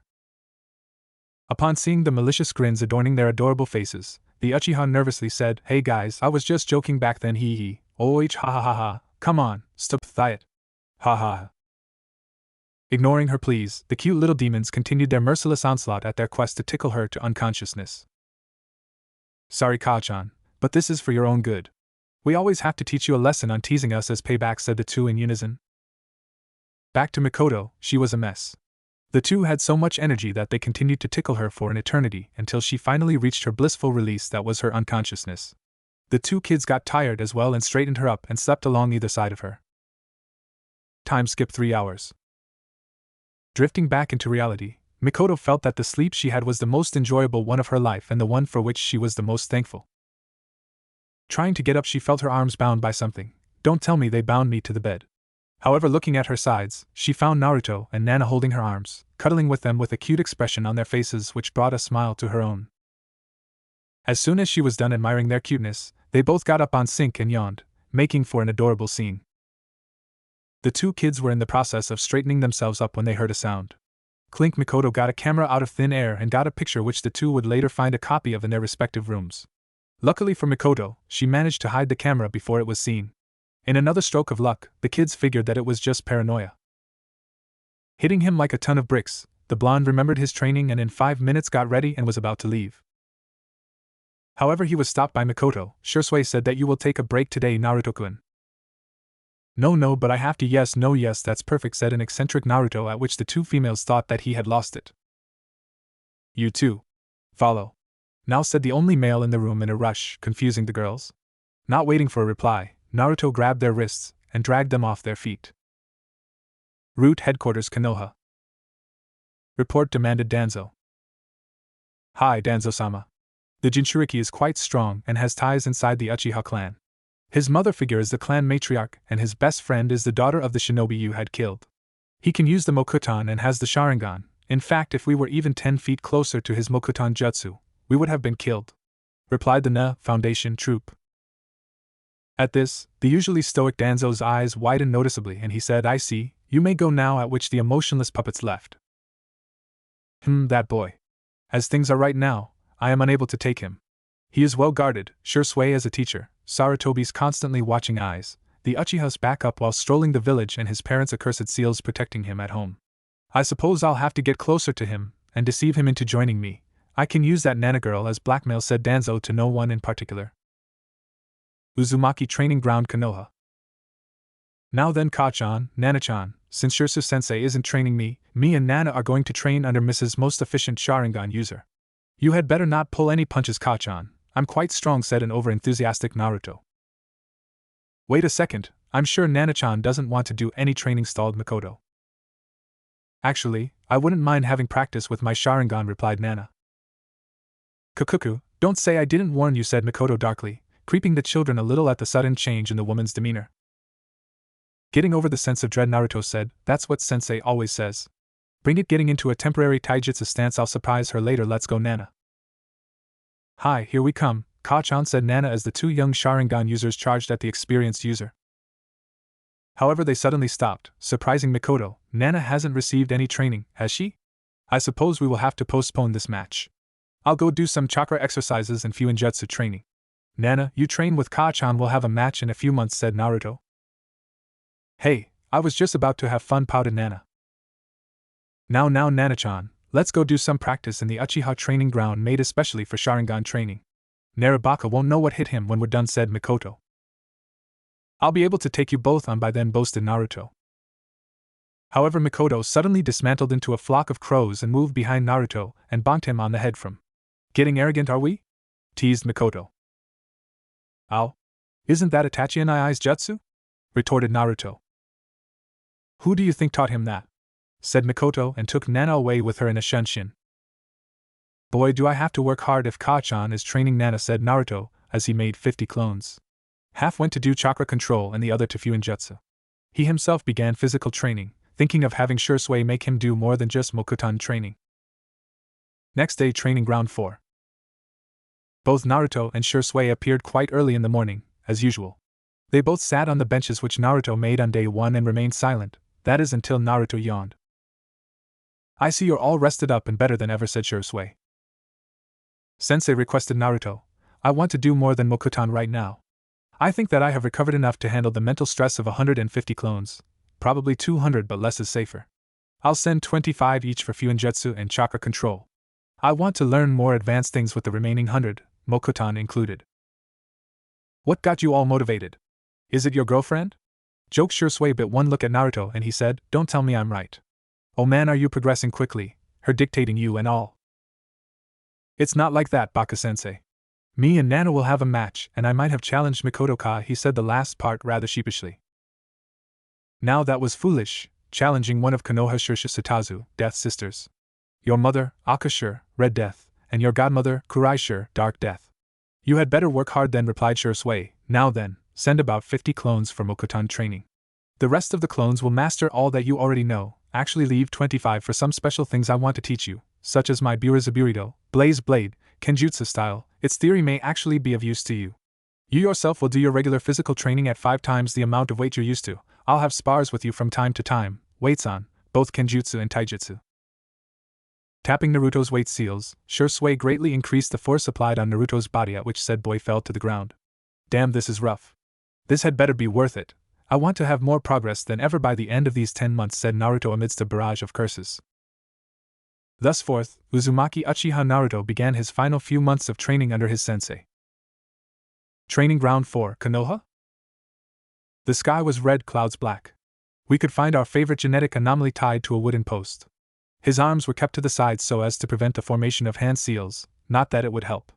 Shisui was standing with a blade in his hand, blood freshly dripping from it. Another strange thing was that the world was black, red and white. And no. This is not happening. This isn't real, Naruto kept saying to himself as if it were a mantra. Shirsu-sensei, please stop this already. No, Naruto, I'm afraid this is for your own good, replied Shisui. You do want to be able to protect your precious people, right? Of course.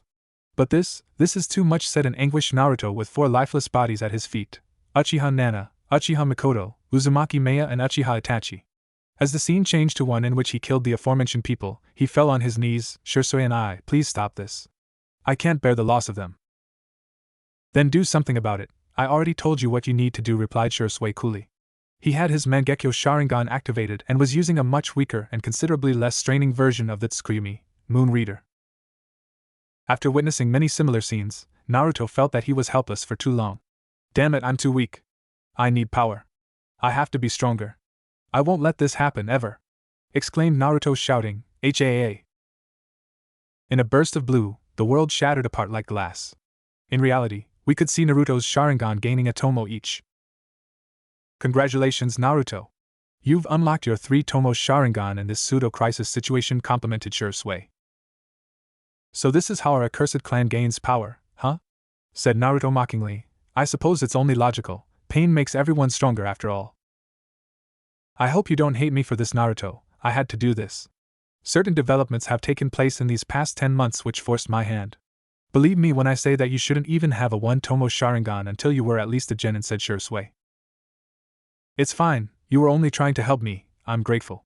I'm still far too weak. I need to have enough strength to protect those most precious to me, especially Nana and Maya. Yes, Naruto had found another person whom he could honestly call someone to whom he could entrust his life. Flashback. It had been 2 months since Naruto had began his last period of training. He had made quite some progress, even managing to get a grip on his sensei's kenjutsu style. But his skill set was a story for another day. Mikoto had decided to take Naruto, Nana, and Shisui on a trip to a famous village in Hai no Kuni, the land of fire, renowned for its hot springs and majestic view of the sea. Itachi and Sasuke had left with their father to an Uchiha hideout near the border of Kaminari no Kuni, land of lighting, and wouldn't come back until a month later. The village was located a few miles inland from the coast of Hai no Kuni, the land of fire, and a short way from the farthest islands of Mizu no Kuni, the land of water. Mikoto had organized this trip after coordinating with Shisui to give their students a well-deserved break. The journey was about 3 hours from Konoha at a shinobi's pace. Upon reaching the village, Mikoto and Nana immediately left for shopping while Shisui went to book rooms in a hotel, leaving our favorite blonde on his own. It was the first time Naruto had seen a civilian village, and he found it a little odd as he was more accustomed to seeing a shinobi jumping on a rooftop every now and then and ninja equipment shops spread out. It was also a bit strange for him to not be glared at. In fact, the people actually smiled at him. Although that was mostly in gratitude as he helped some old people with their luggage or helped someone find a missing object, small acts of kindness. Another thing Naruto realized was that he was too serious and uptight. He hardly spent any time to cool down in favor of training. Suddenly breaking out of the routine was slightly disturbing for the blonde anomaly. Breaking out of his musings, he saw something he wished never happened to another. In front of him on the ground laid a girl around his age, malnourished, and in rags. No one seemed to care about her. In fact, she was sent a glare every now and then. Having seen enough, Naruto masked his anger and went to a random civilian. He asked, "Excuse me, sir, who is this girl and why isn't anyone helping her?" The civilian in turn chuckled slightly before replying, "I'll tell you one thing, that's not a girl. It's a demon in human flesh. It calls itself Uzumaki." Naruto's eyes widened a little, something. "I don't know why anyone would help her, she's just a demon who curses our lives." Naruto had heard enough and dismissed the fool. He was angry, scratch that, he was downright furious. Not only was one of his family poorly treated, but was treated almost as bad as him, yet had no one to help her unlike him.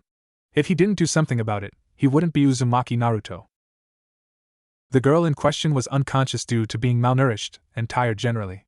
She had fiery red hair which reached her shoulders and was covered on grime and dirt. Seeing her condition would make anyone pity her and want to help. Naruto tried waking her up, but when that didn't seem to work, he carried her bridal style, earning surprised looks and glares from the surrounding people. He had quite a bit of money on him stored in seals in case of emergency situations. Seeing that Shisui had no way to tell him where the room he booked was and that he needed one, Naruto decided to rent a room for 2 in it after doing a special henge transformation on both himself and the girl. Maya's POV, and last time I'm gonna mention this, point of view. I'm having a really bad day so far. First, I can't find any food since morning, so I'm starving, and then I started to feel disorientated later on, so I fell unconscious. I only now awoke and I'm thinking, where am I anyways? Was I kidnapped? What's going to happen to me? I thought, thinking of things no 7-year-old should. Third person. The room was wooden, had 2 beds, a restroom, the essentials. It wasn't too high class but more than enough for anyone looking for a quiet night's stay. We find Naruto sitting on the bed beside the one on which the girl rested. He had taken the time to wash her and patch up her wounds. Ignoring mental maturity, the two of them were still children, so technically speaking, he did nothing wrong by undressing it was a necessity, and he didn't even take off her undergarments, so it was the same as a beach trip for kids, just that it was in the bath. He also sent a clone to get some food and drink for her along with a change of clothes, which was quite easy to get using a henge transformation. Sleeping for an hour after Naruto brought her to the inn and patched her up, the girl showed signs of waking up, which she tried to hide, although he noticed but decided to let her be. After all, who wouldn't be surprised, afraid even, at finding themselves in an unfamiliar place? Almost deciding to leave her alone, Naruto felt the need to best her in her own game. Surely this little princess is yet not awake. "Thou prince shalt wait outside," said Naruto in a highly exaggerated tone while feigning to leave, attention not leaving the girl. Figuring that the person she was with was not dangerous, Maya felt as if she was challenged if the boy's tone was anything to go by. She, in reply to his jest, tucked herself further in her bed and feigned even deeper sleep. Seeing this, Naruto's face faltered, earning a chuckle from the girl. "Seriously, there's no beating you in stubbornness, but that is to be expected by a fellow Uzumaki." Upon this, the girl's eyes widened to the size of dinner plates, and she said in disbelief, What did you just say?" Finding her reaction normal, he replied, "I said that I'm also an Uzumaki Naruto, but then added after some thought, however, I also have Uchiha and Senju blood in me." In a red blur faster than the eye can blink, the girl tackled Naruto in a hug, tears rolling down her face. "I have a family. I Uzumaki Mei am not a dem," she mumbled, but was cut off by Naruto. "Never even compare yourself with a demon. If there are any demons in the world, then it's those people." He spat the last part like it was venom. "Anyway, Mei-chan, from now on you are going to live with me and you don't get to say no," he said warmly.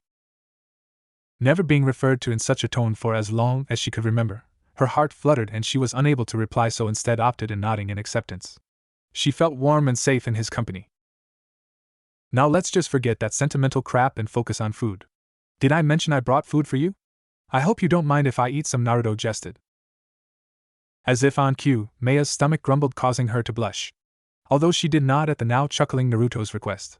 After Maya eating a large amount of food in a manner no dignified lady, civilian at least, would eat, though it was understandable due to her living conditions, she asked Naruto about where he was from and why he was in the village. His words, after replying, surprised her to say the least. He was alone in his early years as well and had it worse on some accounts. That was until he found his foster family. However, she then noticed something which made her turn beet red. "NNR Naruto-kun, how am I wearing different clothes and why am I so clean BB beneath them?"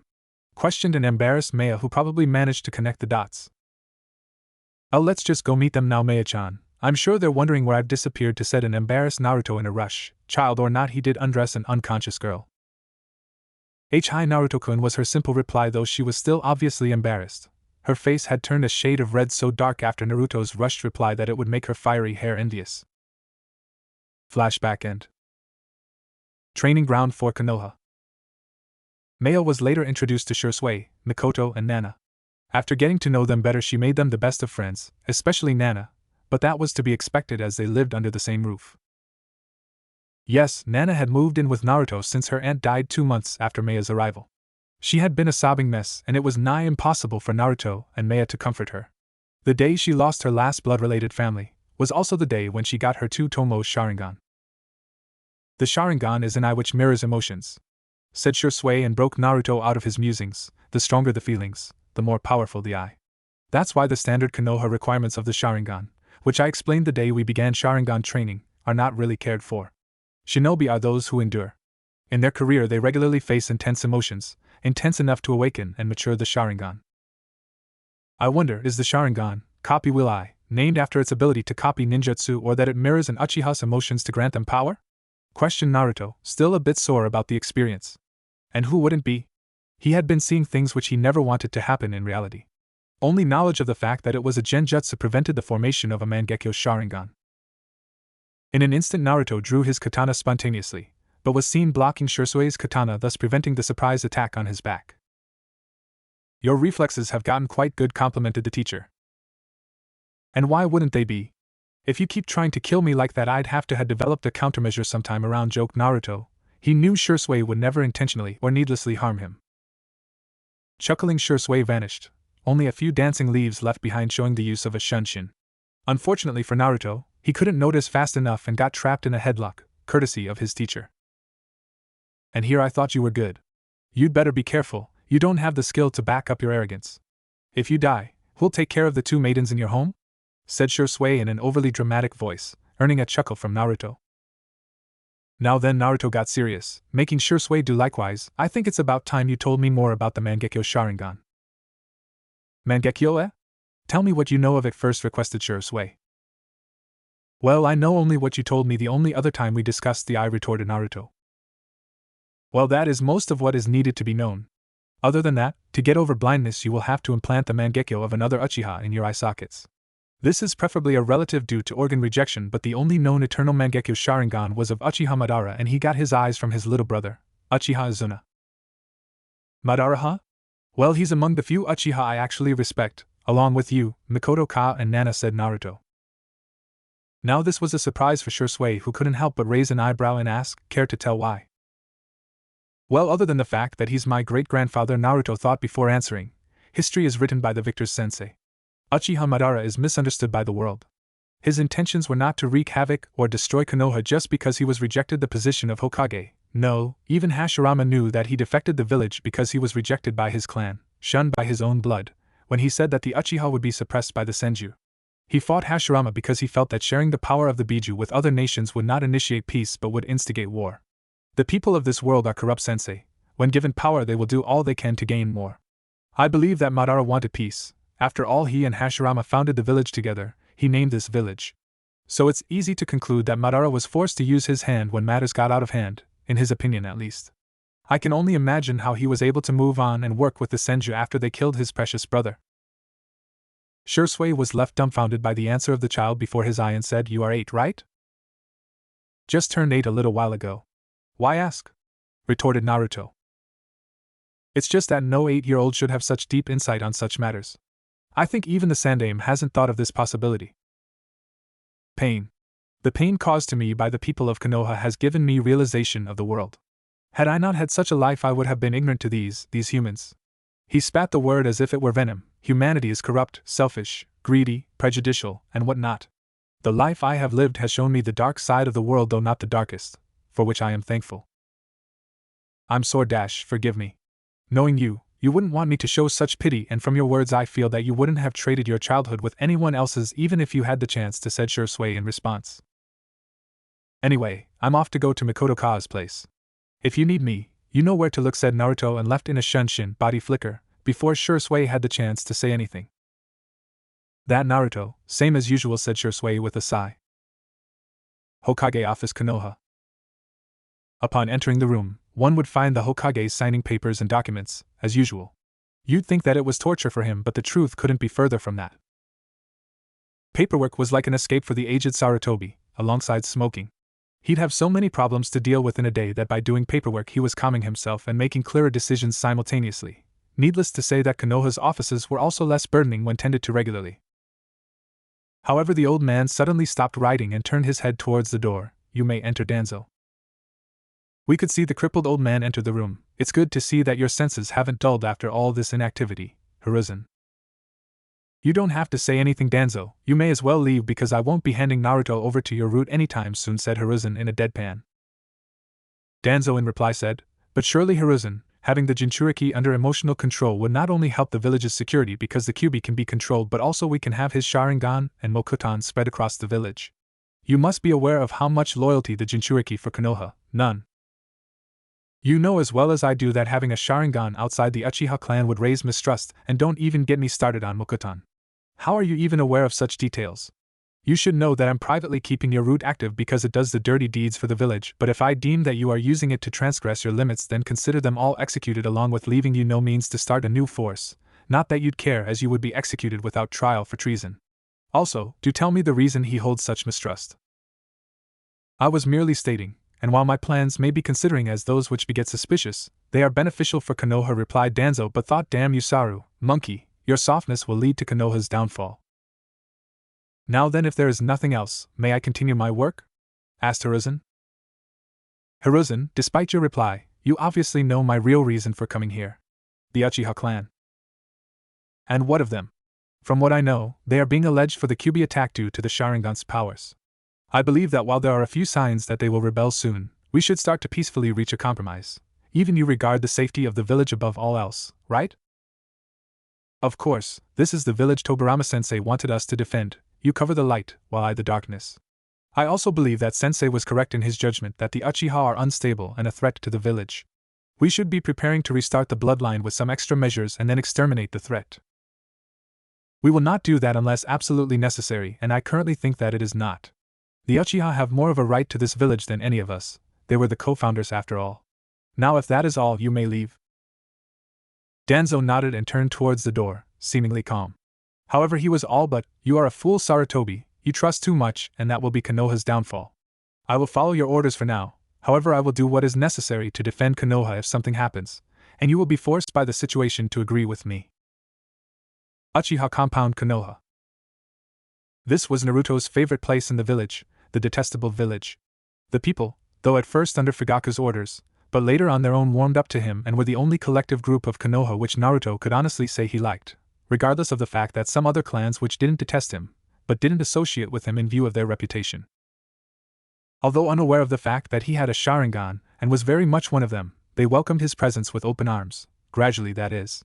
At first they were ordered by Fugaku to treat him kindly and such, but month by month, this false care turned into genuine friendship. He was given fair prices and children were encouraged to play with him, in hopes of adopting some of his natural cleverness, and to make friends with a student of an esteemed Uchiha. The fact could not be hidden by Shisui and Naruto. The Uchiha clan was feared and isolated in Konoha. According to rumors, they were even blamed for the Kyuubi attack. Naruto, on the other hand, was also unjustly blamed by the population, hence he felt better in the company of people who understood him to some degree. Currently our hero was thinking of how much Nana and Maya had progressed under Mikoto's tutelage. The reason for Maya being hated was even more outrageous than Naruto's, simply because she was from a dead clan and had a Kekkai Genkai mutated from the original. Naruto couldn't even begin to imagine how people saw that as bad, although a few shinobi from Kirigakure, Hidden Mist, had passed through that town in order to spread word about the demons which they had identified. One would think that Kekkai Genkai, bloodline limits, are treasured, thought Naruto as he neared his destination, the house of the Uchiha clan head, or rather its private training ground. The Uchiha always valued power, and since 80% of the clan members were ninja, each house was built with a training ground beside it. Living at the outer edges of the village gave them quite some space. The Uchiha were one of the founders of the village after all, and as such were currently the richest and strongest clan in Konoha, though money was no problem for the Uchiha even in the era of clan wars. Arriving at the training ground, he absently noted that it was larger than the others and was, excluding the public Uchiha grounds, one of the few which had a lake at a side. The general features were quite simple, a large clearing surrounded by trees with a considerably sizable lake at the end opposite to the house. There was a wooden track which connected the small bridge which led to a short distance away from the edge of the lake, and the stairs which led to the clan leader's house. It didn't take long for Naruto to find the three females, but suddenly took out his katana, earning questioning stares from the two girls by the lake who noticed him, but noticed then that the third was missing, so they looked behind them for a second. That second was all Mikoto needed to get behind Naruto and attempt to slash him. Clang, metal hit metal. Nana and Maya turned back to Naruto to see Mikoto at his side, her katana aimed at his abdomen but blocked by his own. "Why is everyone trying to kill me today?" joked Naruto as he sheathed his sword. Now, I already knew that you could block it," replied Mikoto jokingly after she materialized behind the two girls in a flock of crows. "Show off," muttered Naruto under his breath, earning chuckles from everyone. "Anyway, how's training going?" "Wanna find out?" taunted Nana and Maya in unison while drawing their tanto. "Let's," replied Naruto, once again unsheathing his katana. Bop bop bop. The 3 8-year-olds held their heads in a way to exaggerate pain and whined, "Ouch, why'd you do that, Ka-chan?" "You can fight each other later, dinner comes first. Itachi's coming back and I also invited Shisui. Sasuke is again gone with his father to an Uchiha hideout, so we have the house to ourselves." "Hi," replied the children in unison. Uchiha clan head's mansion, Konoha. Upon entering the house one could immediately feel the lively atmosphere. There were 6 pairs of shoes placed near the front door so as to not damage the tatami mats on the floor. Heading further inside the house, 6 people could be seen enjoying dinner. If one didn't know any better, they would think that they were family in blood, however, they were in all but. Eating slowly, savoring the taste, Naruto was calmly eating in silence as Itachi and Shisui talked while the females chatted with each other. Deciding to at least do something to not be considered antisocial, Naruto rhetorically questioned, "Hey Mikoto-ka, did anyone ever tell you that your cooking is the best?" My Naruto-kun, you'll make me blush," teased Mikoto. "We all know who's the most mischievous one here, Ka-chan, no need to hide it," retorted Maya. Chuckling, Mikoto replied, "Defending our boyfriend, are we?" Maya immediately turned beet red, eliciting amused chuckles from the occupants of the room. Maya, however, was not one to walk away from a challenge unnecessarily, hence asked jokingly in turn, "Trying to steal him from me?" Unfortunately for Maya, Mikoto had the perfect comeback. "Why steal? He's already heads over heels in love with me. Isn't that right, Naruto-kun?" "I don't know, I'd rather choose Maya and Nana over volatile, quizzical, married women any day. Although if you give me a good enough reason, I might just reconsider," replied Naruto, saying the last part rather coyly. "Oh Naruto-sama, whatever do you ask of me? You know I am bound to obey what you say," replied Mikoto in a demure tone.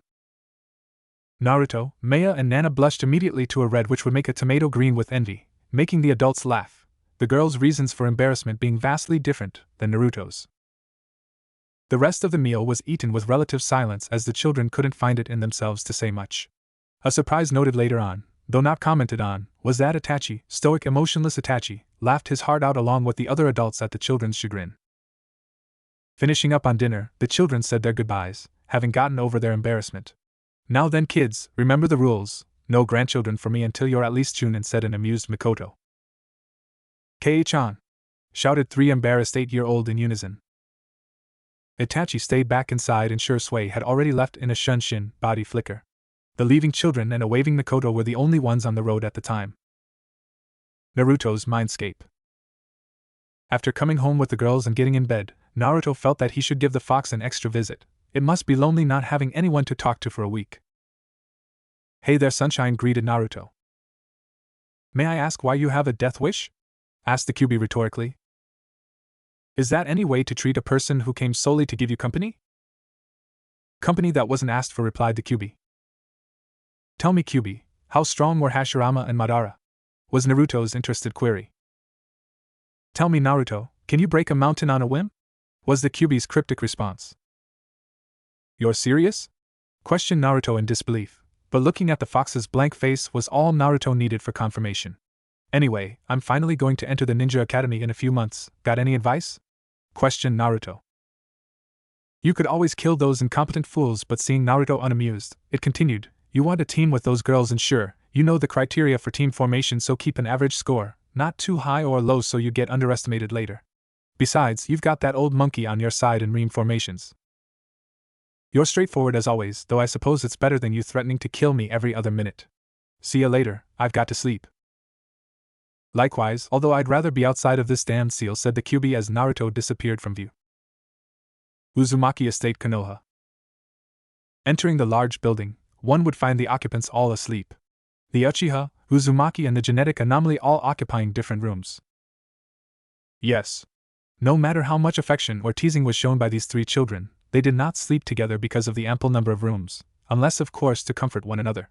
Although the fact that the three of them being embarrassed, so to speak, due to more mature thoughts which eventually led to rather vivid, intimate imaginations, hence lack of the sleep necessary to withstand their rough training regimes, was the primary reason for this arrangement. Today it was the girls' turn to make breakfast. Naruto had his turn alone as he could make clones, at least that was the excuse the two females used to hide the fact that, much to their chagrin, Naruto could cook a lot better than them and they had to work together to match his pace. Figuring that an innovative combination of fried vegetables cooked with some spices and grilled meatballs was a good way to surprise the lone male occupant of the house as well as make something healthy, the two girls got started and divided the work amongst themselves. The morning went like any other. The three of them sitting on the table, eating while chatting. Finishing said breakfast, the Naruto, and Nana and Maya, went their separate ways. Uchiha clan head's private training ground, Konoha. Maya and Nana came to visit at their usual time at 8 a.m. Looking around and even using Maya's sensing ability, the Kagura Shingon, mind's eye of the divine entertainment, Mikoto was nowhere to be found. "It seems that Sensei has gone with Sasuke to the academy tour after all," said Nana, a little miffed at the prospect of not having her teacher for a few hours. Nana-chan, she had to go, she also told us. It's not like she can focus solely on us when she has a child of her own. Besides, we already know what the daily drill is before the actual training, so I guess we can give her some time off, suggested Maya, already preparing for her daily morning workout, Nana doing the same, a few seconds later. Training ground for Konoha. It had been 4 hours since Naruto started his morning. He had just finished a few laps around the pond, yet still on the water, and was currently sitting on a tree branch. Good work there, Naruto. Now we can move on to something new I devised for you.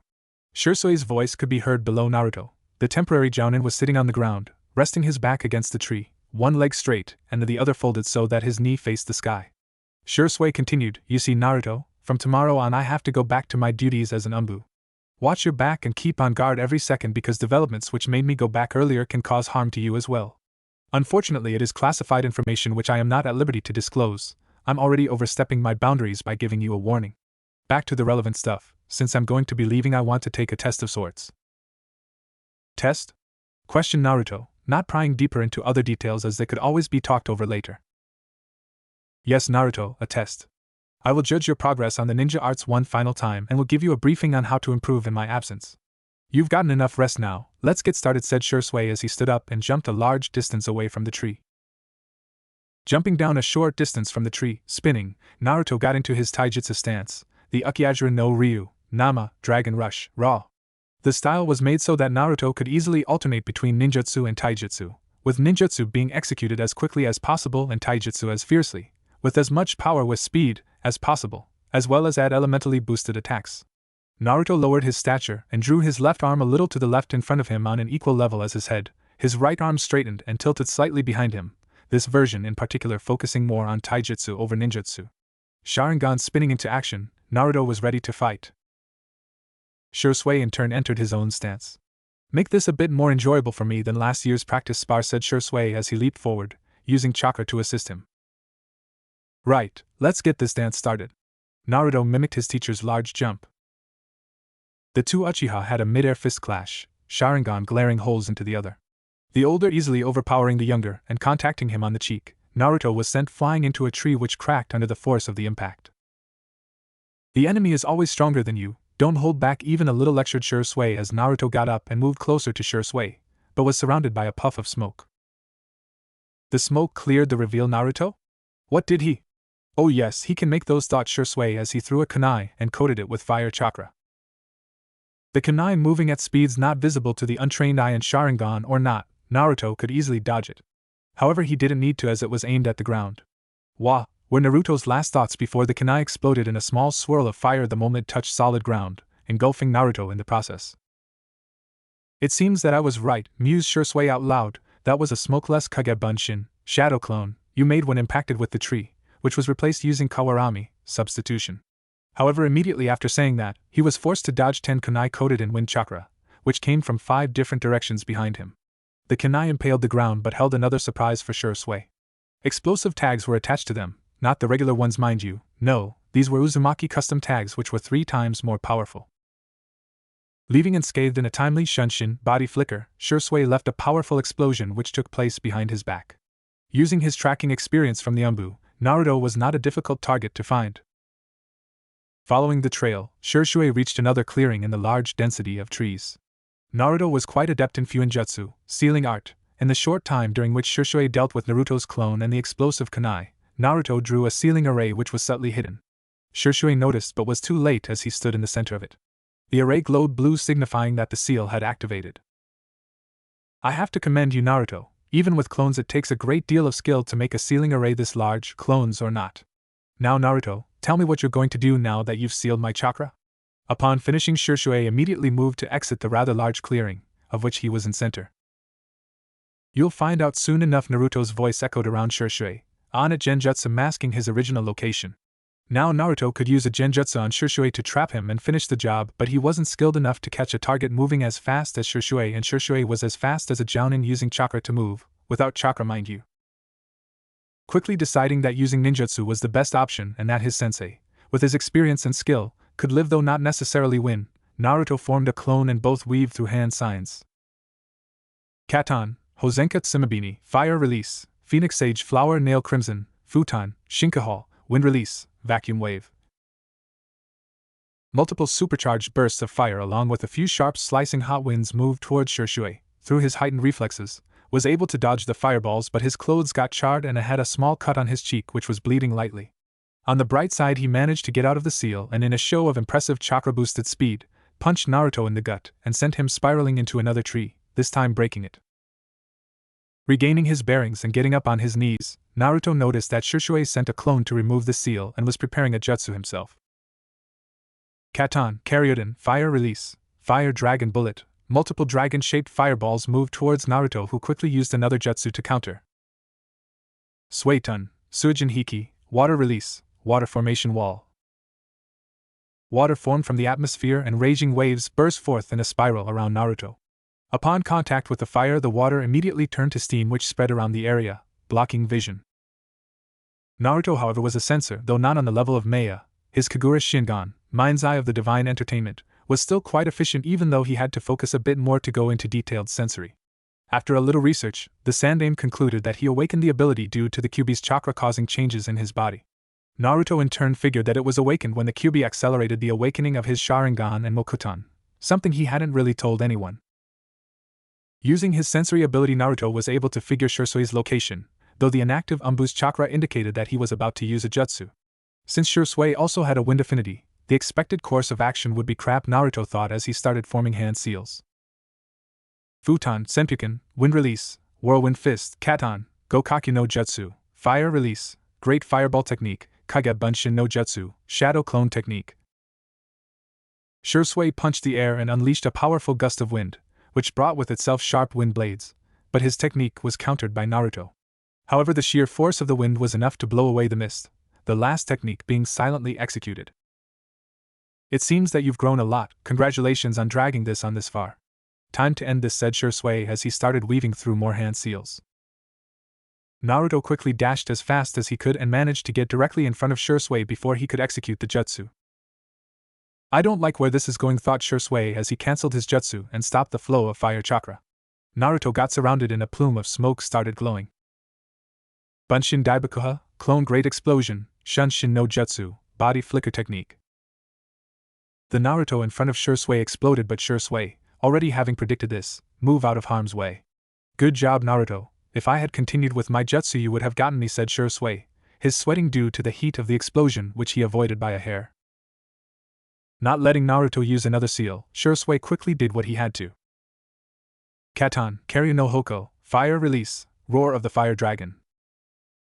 Shisui exhaled a brilliant flame and turned around in a 360 so as to burn everything around him to cinders and force Naruto to come out in the open.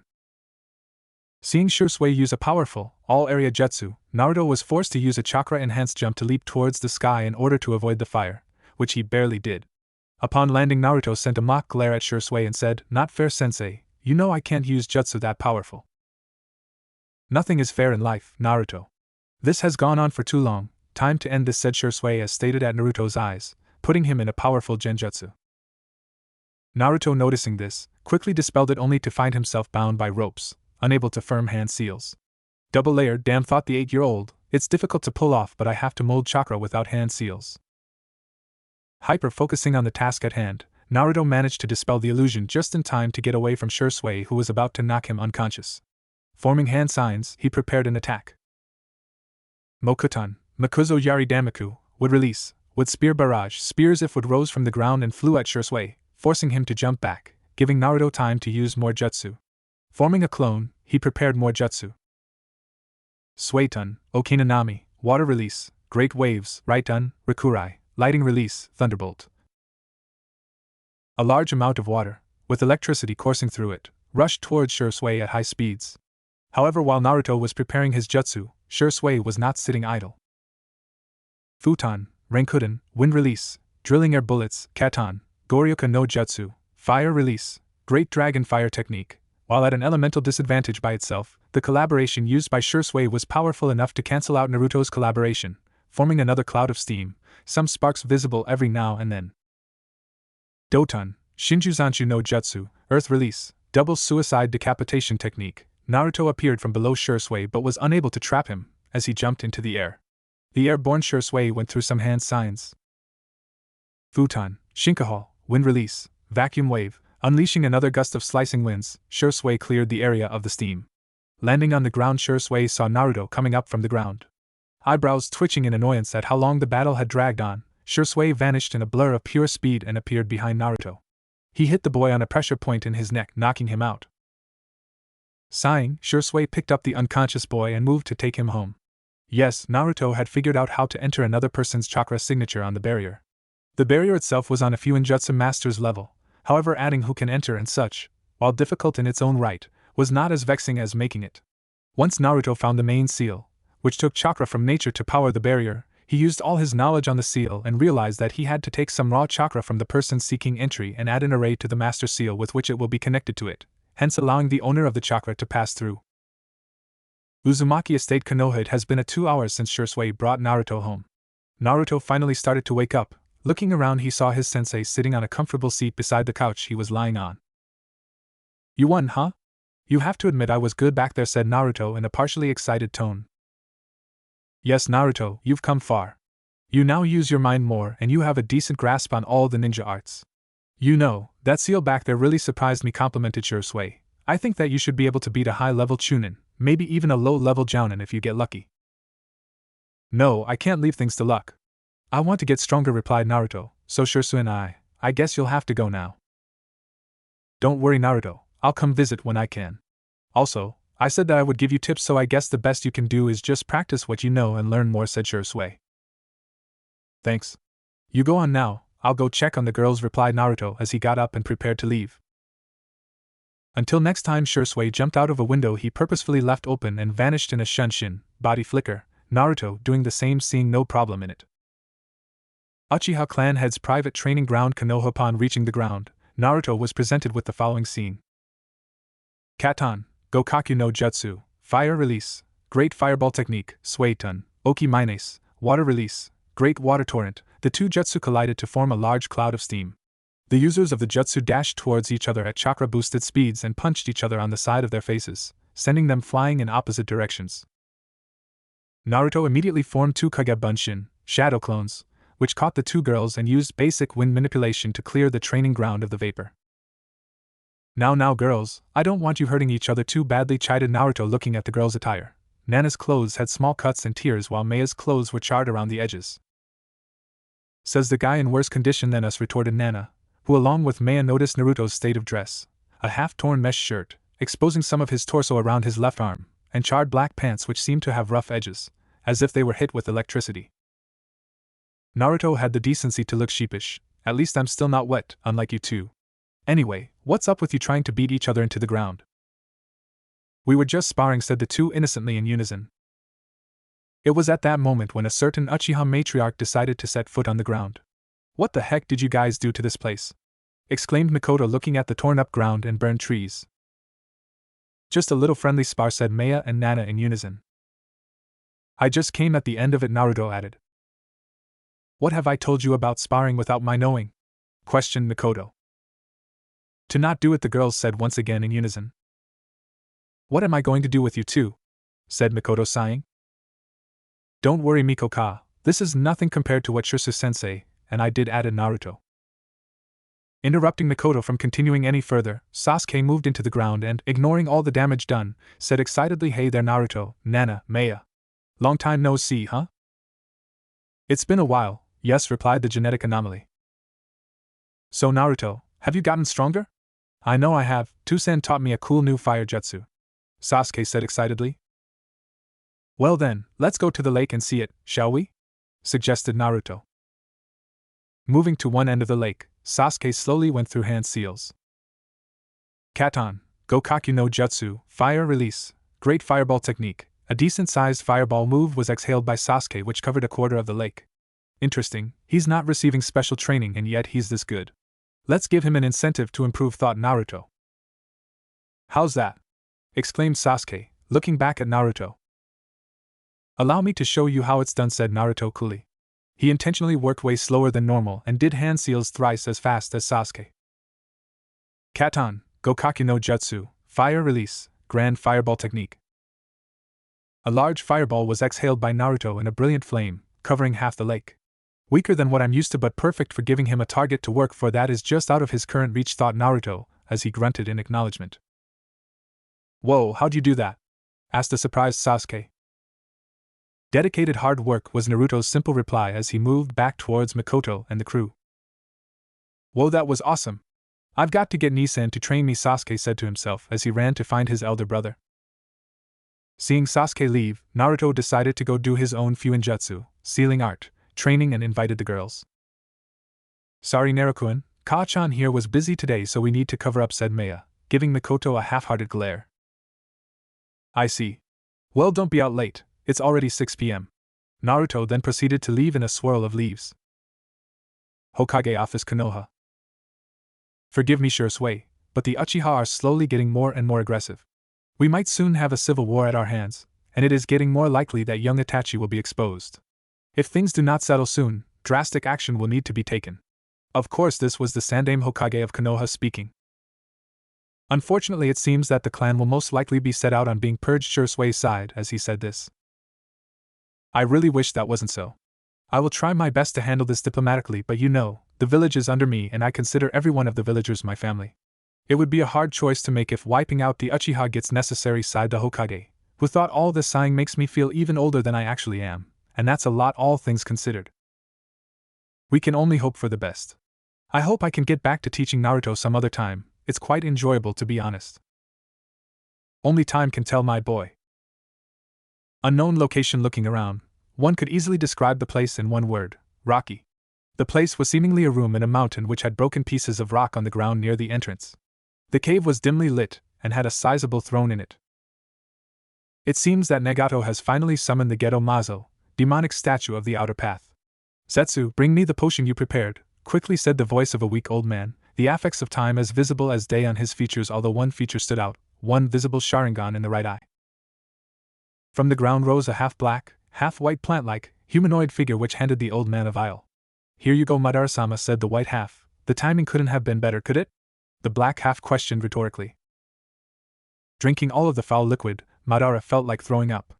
Zetsu had indeed mixed up the vilest and unthinkable materials to make this elixir, so much so that even he, a war veteran, felt like vomiting. Of course, my grandson is about to go through an important time after all, replied Madara, who was aging. From the 100-year-old fossil, he reverted back into a 12-year-old child. This is the age at which I first met Hashirama. The potion, as you can see, will cause you to turn to a child at first. Then through 1 year, you will grow, age a year a month. After that, you will age twice as fast as normal people for 2 years. Finally, in the 4th year, you will age quickly and will die in 8 to 12 months. Black Zetsu spoke. Say what you will, when Black and White Zetsu worked together they were quite smart. White Zetsu just wanted to be more lighthearted. I see. That should be enough time to do what I have to. It was an odd scene to hear those words come from Ichio. Root Headquarters Konoha. The Byakugan. One Shimura Danzo had no major use of it. Seeing the Tenketsu is an ability useful only to medics and to the youth, who develop their arsenal around it, unlike me. However, getting Hyuga soldiers is extremely useful. Danzo then looked at the eyeless corpse before him. Take it away to be disposed, ordered the Warhawk, and his soldiers did as told. I see only one use of the Uchiha, a fresh supply of Sharingan. Danzo tapped the bandages over his right eye as he thought that.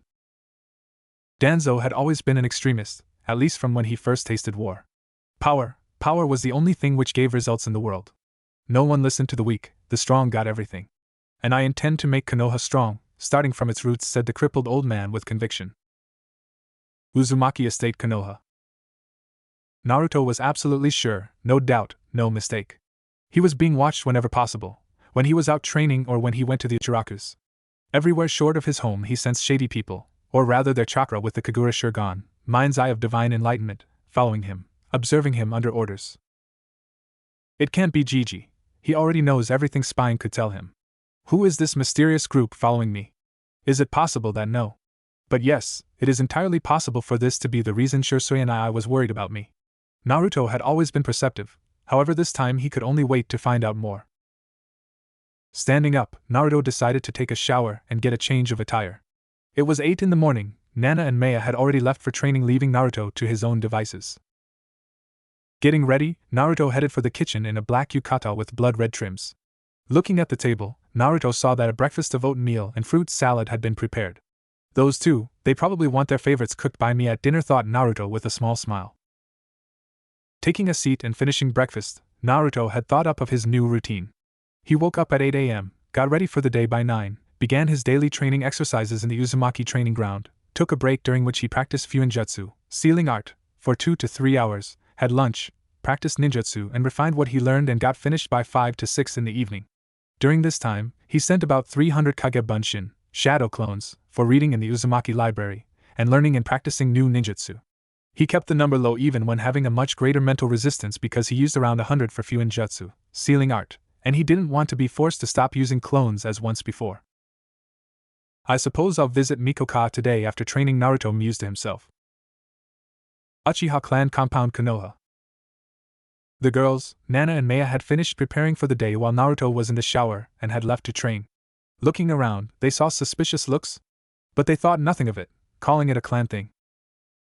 Reaching their training ground, they saw Mikoto sitting on the edge of the small bridge, looking into the distance. Their inner prankster awake, the two swiftly moved behind Mikoto and promptly pushed her into the water. Mikoto, however, was not one to lose easily and quickly pulled the two into the water with herself. Cold, cold, cold, cold, cold, Nana repeated as she quickly jumped out and was shivering. Era, it seems that your trick backfired, Nana-chan. The Uchiha patriarch teased. It's not funny, yelled Nana, her eyes squinted and arms moving on defiance, anime-style complaining.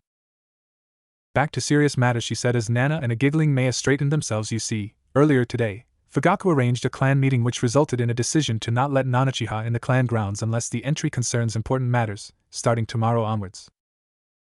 But what about my training? Questioned Maya, inwardly complaining at not being able to meet with her mother figure on a regular basis. Now Maya-chan, I think we both know that you're about ready to begin training in Uzumaki methods. I think it would be best if you started to train with Naruto at home. After all, he must be getting bored all alone. Mikoto explained. I see, Maya said in an understanding tone. Just promise that you'll come visit us often. Of course, I can't leave this little princess all alone with that oh so cruel, savage beast now, can I? Joked Mikoto at the absent Naruto's expense. So can we at least have one last day of training?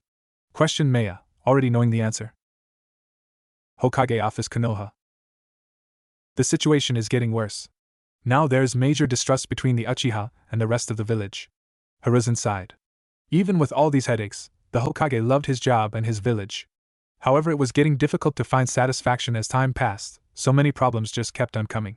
He had thought that he would be free once retired, but then the Kyuubi attack happened, and he was reinstated. And things only went south afterwards. First he had to put down Danzo and his claim to the Hokage seat and his best for Konoha concept. Then the people of the village slowly believed the Uchiha to be the ones who orchestrated the Kyuubi attack, thus causing poor relations. Then Naruto starts getting beatings on his birthday, which he mostly managed to stop in time through the Umbu.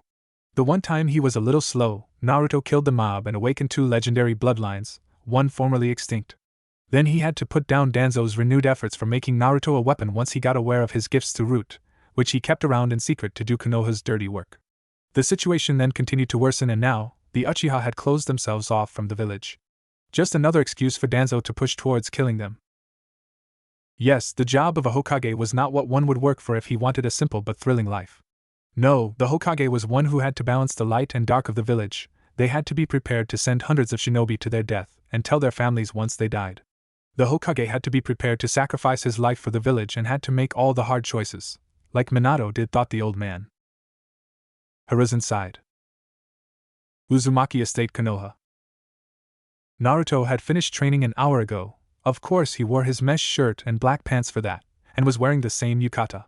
He had taken a bath, after which he sent clones to find Shisui, Itachi and Mikoto and invite them over for dinner. Nana and Maya had come back half an hour ago and were told to go prepare for dinner. Naruto himself, and his clones cooking dinner and setting up the house. He had formed a temporary seal for Itachi to use until Naruto got his chakra integrated into the system. After about 1 hour, at 8 p.m., Naruto went to answer the door upon hearing the knocking. With a slight bow he greeted, "Good evening, Miss Mikoto, Sir Itachi and Mr. Shisui." The three in question, being too surprised at this behavior to speak, just nodded. It was also their first time seeing Naruto in a yukata. Ushering his guests to the table, they sat down. As if on cue, Nana and Mei came with the dishes, and spoke in perfect unison after a small bow. Greetings, Mikoto-sama, Itachi-sama, Shisui-sama. Mikoto, being the first to get over her shock, said, "What the heck happened to you guys?" "We're just being polite here," exclaimed Nana, before Maya promptly put a hand on her mouth. "Sorry, Naruto-kun, it seems someone forgot the plan." Maya sent a mock glare at Nana as she said this, said girl, grinning sheepishly. "It matters not. Before we begin, I would like to tell you all something I feel I should have told you long ago. Mikoto-ka knows part of it, and I want this to remain secret from the Hokage until I deem it necessary. Can you do this for me?" Getting nods of affirmation in return, he continued, "I am the great-grandson of Uchiha Madara and Senju Hashirama." The reaction was immediate. Shock, rather surprise, covered the features of those present except Mikoto. "The Hokage probably knows of this. May I ask how you found out?" Itachi questioned, being the quickest to get over his surprise. "Yes, last time you said that it was a secret," was Mikoto's reply. "You must keep calm after I say this. I got the knowledge from the Kyuubi. Uchiha Naruto was never one to beat around the bush unless necessary." Mikoto, who was drinking water, immediately spat it in a burst. Itachi, Nana, and Maya widened their eyes greatly. "And are you fucking out of your mind?" was Shirsui's response, which earned him a hit to the head by Mikoto. "Language, young man, there are children here." It was quite a comical scene, Shisui cowering under Mikoto's gaze while the children, who would use the language themselves given the occasion, were snickering. Itachi was the one who remained most calm, and said, "I assume you have a reason to trust the Kyuubi and have some sort of agreement." As always, Itachi was perceptive. "Yes, it finds me interesting and the only person in a long while who shares traits with its father, the Rakuto Sennin, sage of the six paths." The mention of the sage was a shocker for all the guests. "We have a deal that I will one day find a way to let it out without dying, while in the meanwhile, it doesn't try to escape and helps me by giving guidance on occasion. And heal all those damned injuries you have after training," the fox shouted in his mind, which made Naruto say, "And yes, heal all my damn injuries." "You don't play with fire, Naruto. The Kyuubi is a being of hatred that kills on whim. It's also responsible for the attack on Konoha 8 years ago, and your parents' deaths." All that Mikoto said had been true, to a degree. "I'm sorry, Ka-chan, but you're wrong this time. Tell me, how would you feel if you are trapped against your will in the body of a being you could kill with a sneeze for around a century?" While it may be true that the Kyuubi dealt the killing blow, Tu-chan and Ka-chan were already half dead when they were preparing the seating. Another thing is that the attack was orchestrated by a masked Uchiha claiming to be Madara. Itachi's eyes widened a bit at this, which Naruto noticed, and that the Kyuubi was forced to attack. "Now don't ask me for more details," as mysteriously, the Kyuubi's memories of the event are foggy. "I'm sorry, Naruto-kun, but I was raised with the view I shared with you, so do expect me to be a little bit uncooperative until I absorb this information." Mikoto apologized indirectly to the Kyuubi. "So that explains Naruto-kun's Sharingan. Anyway, let's eat. I had Naruto-kun make my favorite tonkatsu and I won't let it get cold." Maya childishly pouted as she said that. Chuckling at the girl's antics, everyone started to eat. During dinner, among the little chit-chat, the fact that the Uchiha had isolated themselves and Maya's training with Naruto caused another thought to go through Naruto's mind. Very suspicious. First I noticed that I'm being spied on, next Sensei warns me to watch my back, and finally the Uchiha decide to isolate themselves. Fugaku was already suspicious in trying to make me the Uchiha's weapon and not Konoha's weapon, unlike this Danzo Tu-chan spoke of. Also, the villagers seem to be getting increasingly distant from the Uchiha. What exactly is going on? I know that somehow the Uchiha are involved, if only I had a bit more knowledge. Little did young Naruto know that he already had all the pieces to the puzzle, he just wasn't using all of them, and not the right way. "Is something wrong, Naruto-kun?" asked Itachi, seeing Naruto lost in thought for a second. "No, it's nothing important," replied Naruto. "Maybe you're just thinking about me, how to take me as your own, Naruto-sama," said Mikoto demurely, her eyes pointing towards a certain Uchiha for just a moment. "Oh, I wouldn't know about that, Mikoto-chan," was Naruto's coy reply, seeing Mikoto's subtle sign of their target. "Naruto-kun, it would be in your best interest," Itachi began in a slightly dark tone but was interrupted by none other than his mother. "Oh, Itachi-chan, I knew you loved me. But alas, we are mother and son, so we can't be together, unless you plan to elope with me." These were the words of the only Uchiha known in the cosmos who could tease her son maturely. Upon hearing that, Itachi was reminded of the reason he had long since stopped interrupting her teasing. He didn't even know how he got goaded just now. She was the only person who could turn him beet red. Yes, turn frigging Uchiha Itachi a shade so crimson that a fresh, red tomato would look like a cheap rip-off. Looking at the rare sight, everyone in the room burst out into chuckling fits until they started coughing. Whoa, who knew Itachi and I could be like this, was the only comment made by a still giggling Uzumaki Maya. I know, right? It's like seeing something out of a dream, Uchiha Nana added her 2 cents. The rest of dinner was eaten relatively normally. Itachi finished first and left for the roof, followed by Naruto, who noted that it would take a while for the others to finish. With Itachi and Naruto. It's beautiful, right? The moon shining between the clouds, dimly lighting the night sky, said Naruto as he approached the Uchiha prodigy.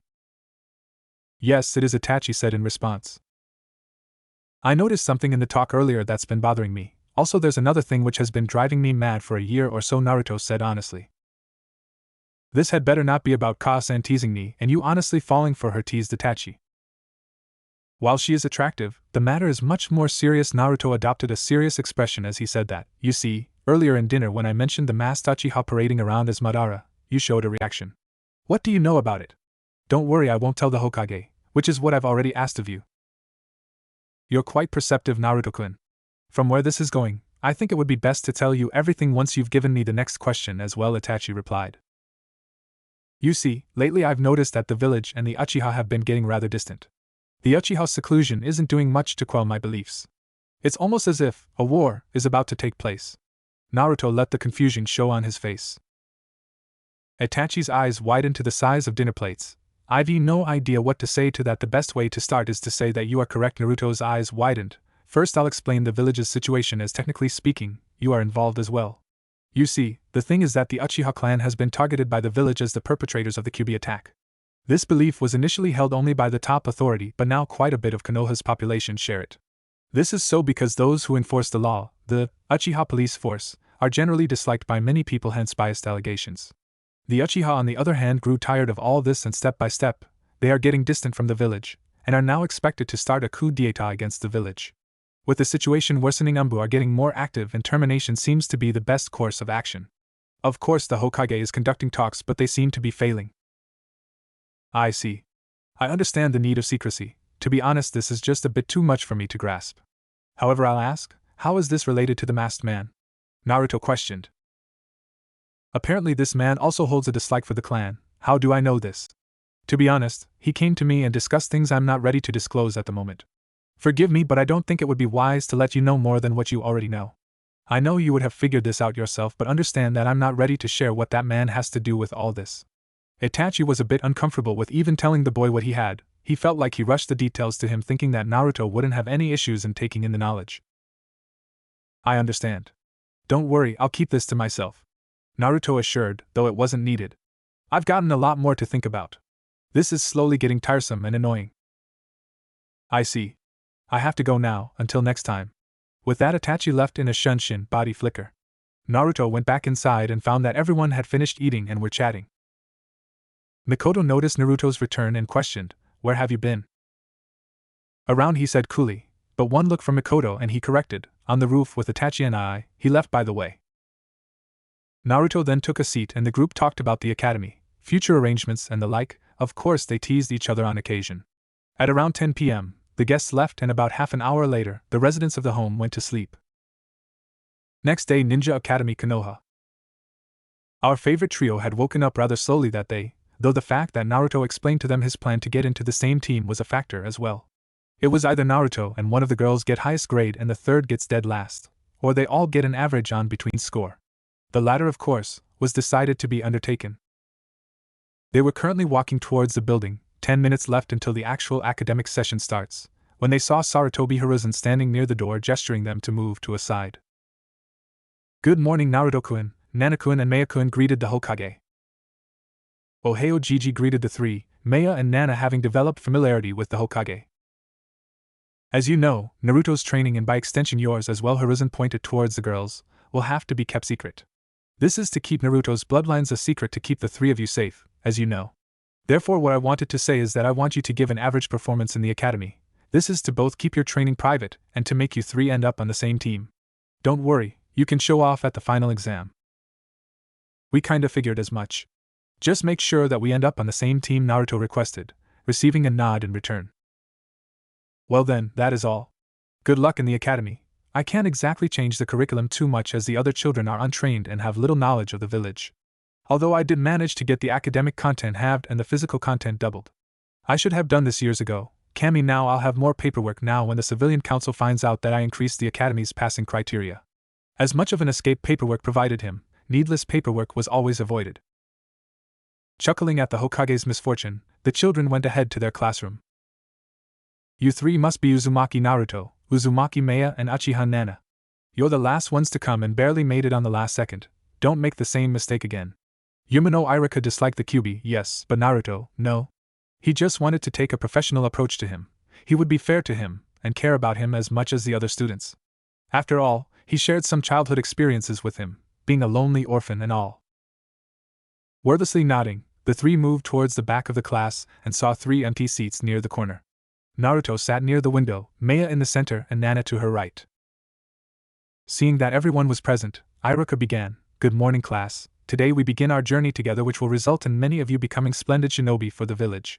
Let's start with introductions. I'll be first so you know what to say. My name is Yumino Iruka. I like teaching and spending time with my friends. My hobbies are reading and eating dango. I dislike the prejudicial, traitors and those who force their will on others, and my dream is to see all my students become wonderful roots to the tree that is Konoha."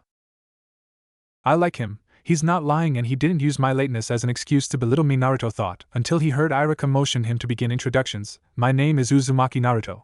I like spending time with my family and training. My hobbies are, he paused and thought, I can't say intermediate fuinjutsu, sealing art, reading and exercising. My dislikes are prejudicial people, those who force their will on others and those who threaten my precious people, and my dream is to, well, for now I don't have much of a dream other than to protect my precious people. The last part was the truth. In fact, Naruto had lied about nothing. Nodding, Maya understood that it was her turn. My name is Uzumaki Maya. I like my family. My hobbies are eating and walking. I dislike prejudicial people, people who force their will on others and those who threaten my family. And my dream is to be a strong person to protect my precious people. Nana was next. My name is Uchiha Nana. I like to enjoy with my family. My hobbies are sleeping and walking. I dislike prejudicial people, those who force themselves on others and those who try to hurt my family. And my dream is to be strong enough to beat away all threats to those precious to me. At this point, everyone who paid attention was aware that by family the three were referring to each other, and some people they knew. The rest of the introductions were pretty normal, people liking their families and friends, hobbies being gardening, walking, cloud watching in a certain Nara's case, disliking something like waiting or those who harm people close to them, and a dream like becoming Hokage or strongest in their clan. Now those are all admirable goals you all have, but for now you need to start with your books, and remember a strategy from this book might just save your life in the future. Iruka began to write on the board and started the lecture. This won't be too bad, Naruto thought, looking outside the window, not paying attention to the lecture as he already read the book a few times. This quietness is a bit calming. The same could not be said for the girls beside him who did not want to sit in the same place and learn what they already knew. Naruto noticed this and, much to their ire, smiled at them. Needless to say that these 4 years wouldn't be too eventful, or would they? Uchiha Clan Compound, Konoha. Greetings, Itachi, a voice said from the darkness in an alley. Likewise, Madara. I presume you want my answer? Itachi replied. Yes, we've delayed it for a year now, was the Madara's reply. I need a little more time to see how things play out, Itachi requested. Very well, you have 2 months. Remember, time is of the essence, the darkness replied ominously, an eye opened to reveal a lone Sharingan shining in the dark. At that moment a swirl surrounded the eye and all traces of the man's presence vanished. He will be a difficult opponent if we happen to cross paths. Itachi closed his eyes for a moment, opening them to reveal his Mangekyo Sharingan before deactivating it the next moment. Stepping into the dark alley, Itachi broke down into a flock of crows and left the area. With Naruto, Maya, and Nana. It was around midday and academy hours had finished minutes ago. Speaking of the academy, it was a welcome experience with some nuisances here and there. The 3 residents of the Uzumaki estate had interacted the most with the clan heirs in the class. They knew of Sasuke, a boy who liked to train and get closer to his brother and idol, Uchiha Itachi. He liked his family and sweets. However, a problem for him, which Naruto was fortunate enough not to share, was fangirls. The bane of all existence, Sasuke was constantly pestered by them, so much so that he was forced to hide in the bathroom for entire 1-hour-long half-day breaks. In fact, Sasuke's annoyance was reason enough for Kiba, heir to the Inuzuka clan due to his sister's decline, to malign him as gay. Inuzuka Kiba, A loud and brash boy with a superiority complex, so much so that he always tried to prove that he was the alpha, though he always failed, badly. Once, Kiba had the gall to hit on Nana and Maya. Needless to say that Naruto's wrath was one thing Kiba feared that day. In contrast, there was Hyuga Hinata, heir to the Hyuga clan, though the status was in doubt due to her lack of confidence. She was everything Kiba was not: shy, timid, kind, and unfortunately for Naruto, a stalker. Yes, Naruto was somewhat annoyed of her following him, though his ire paled in comparison to his two female companions. The first few days, it seemed like coincidence that they were in the same area, but later on Naruto was slowly reaching the limits of his patience, so much so that he had to actually use his mind to tactfully, wanting to hide his capabilities by not using the Shunshin body flicker, get out of her Byakugan's range, which he had estimated. Another problem I have to deal with, he thought. Then there was a person Naruto actually liked to be around a bit. Aburame Shino, heir to his respective clan. He was quiet and usually did not talk more than necessary, although he was fond of explaining and describing everything, a quirk Naruto could live with. Unfortunately, his silence left him with very little friends, Naruto, Nana, Maya and Sasuke being the only main ones. Then came Yamanaka Ino and Haruno Sakura, heir to her clan and daughter of a civilian council member respectively. These two were similar in every way excluding the fact that they were on each other's throats on matters involving their precious Sasuke. They were both annoying if you asked Naruto. They only focused on dieting and appearances, neglecting their shinobi training. Other than book smarts, the only leverage Ino had over Sakura was that she was a clan heir and had naturally superior reserves than other academy students, and her clan jutsu. On to two more of Naruto, Sasuke and the girl's friends, Akimichi Choji and Naro Shikamaru, heir to their respective clans. Choji had a naturally larger physique due to his clan's blood, a sensitive point for him, and Shikamaru was a genius, highly intelligent, and even surpassing some of the adult Nara. Choji was a kind person who was friendly with everyone who was his friend, although he didn't take kindly to a comment on his weight. Shikamaru was lazy, a pure slacker who'd rather watch clouds and sleep than go for a bath in the morning. Finally, there was Kurama Yakumo, technically head of her clan due to her parents' death but not in a leading role due to being underage and lacking leading experience. She was a special case which had a frail body, though slowly practicing and exercising she was getting over it, though her will to be alone was as hard as rock, her demeanor cold and indifferent. She did not want friends, she merely required associates, as she put it. Anyway, the reason Naruto was spared from fangirls was the fact that parents had told their children not to associate with him, though his looks made it hard not to. The main reason was that one day Nana just happened to be a little loud about the fact that Maya hit her in when they sleeping, while she was on Naruto's other side mind you, which did not escape the class, which turned beet red at the seemingly intimate relationship. According to what a child knew, the three had hence everyone knew not to meddle with their bond, especially when Naruto made it clear by ushering his wrath upon Kiba. Although a certain Hyuga heiress was still not persuaded to stop chasing after the blonde. Enough about the others, they could all be discussed in detail some other day. Currently our favorite blonde and his female companions were coming back home from another day at the academy. Nothing special happened. They were walking in complete silence, enjoying each other's company and for once, not teasing each other into submission. Some changes were an obvious increase in height in the now 9-year-olds. Nana and Maya's hair having grown and Naruto's budding sidebangs growing until they were on level with his nose, his spiky hair growing a little longer, or would it be taller? The year had been spent with academy time in the mornings, Naruto and Maya training at the Uzumaki estate and Nana training with Mikoto. They spent a bit more time with Sasuke and everything else was fairly normal. They were currently heading home, expecting their mother figure to be waiting for them as promised, Sasuke going to train with his father. Honestly, Ka-chan can go overboard with her teasing, said Naruto, remembering Mikoto's stunt with Itachi around a year ago. This obviously elicited giggles from the girls, who then noticed that Naruto had moved a considerable distance ahead of them, and quickly ran towards him. Luckily there was no Hinata today. Uchiha clan compound, a shrine near main Konoha. My progress with the Karasu Kaitai no Jutsu, crow dismantling jutsu, has been quite good. Soon I'll be able to use it in battle like Okasan. Itachi had come to investigate some natural herbs on an indoor C-rank mission to get some quick money. Having finished his task, he was about to leave when he sensed a presence. Good day, Danzo-sama, may I ask why you are here? You know as well as I do, Itachi, why I'm here. You are aware of the tensions between the Uchiha and the village, no? In fact, you were the one who gave us knowledge of the coup they have planned. I commend you for that. You should also know that Hiruzen will not hesitate to eliminate the clan should they get out of hand, and when that happens, your precious brother will also be killed. Danzo said. What are you implying? Itachi replied, his tone getting an edge to it. Oh no, no need to be so hostile. I am merely pointing out a what-if scenario which can be avoided if you do as I say. Danzo waved off Itachi's threat. And pray tell me what that might be? Itachi was seriously getting a bit annoyed. The next time you hand us your report, I will suggest that you should kill the clan while saving two, namely your brother and the Jinchuriki's associate. Do not ask how I know that. You should do as I say. I'll do my best to cover your trails and give you a way out of the village, and so will Hiruzen when he accepts. You're serious? I need to think about it. Very well, you have until our next meeting. Until then, farewell. Danzo said that and left, walking towards the village, leaving Itachi alone. So much pressure, the fake Madara wants me to do the same. Now what do I do? Sasuke and Nana will have to be left alive no matter what. I fear to think what will happen to Naruto if Nana dies. Itachi sighed as he thought that. Hokage Office Konoha. I see, that is the best solution available. However, do reconsider, you will forever be maligned to manipulating your own kin. Hiruzen replied.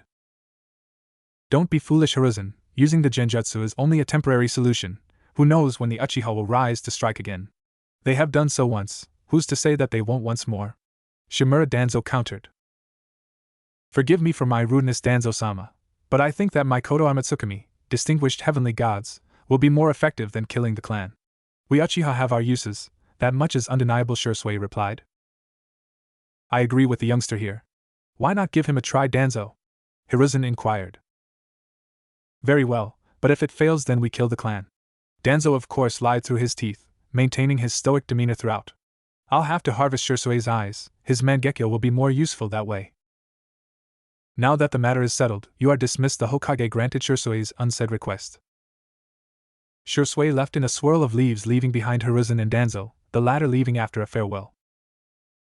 Kami, my work is getting harder by the day, Hiruzen sighed, he was doing that a lot lately.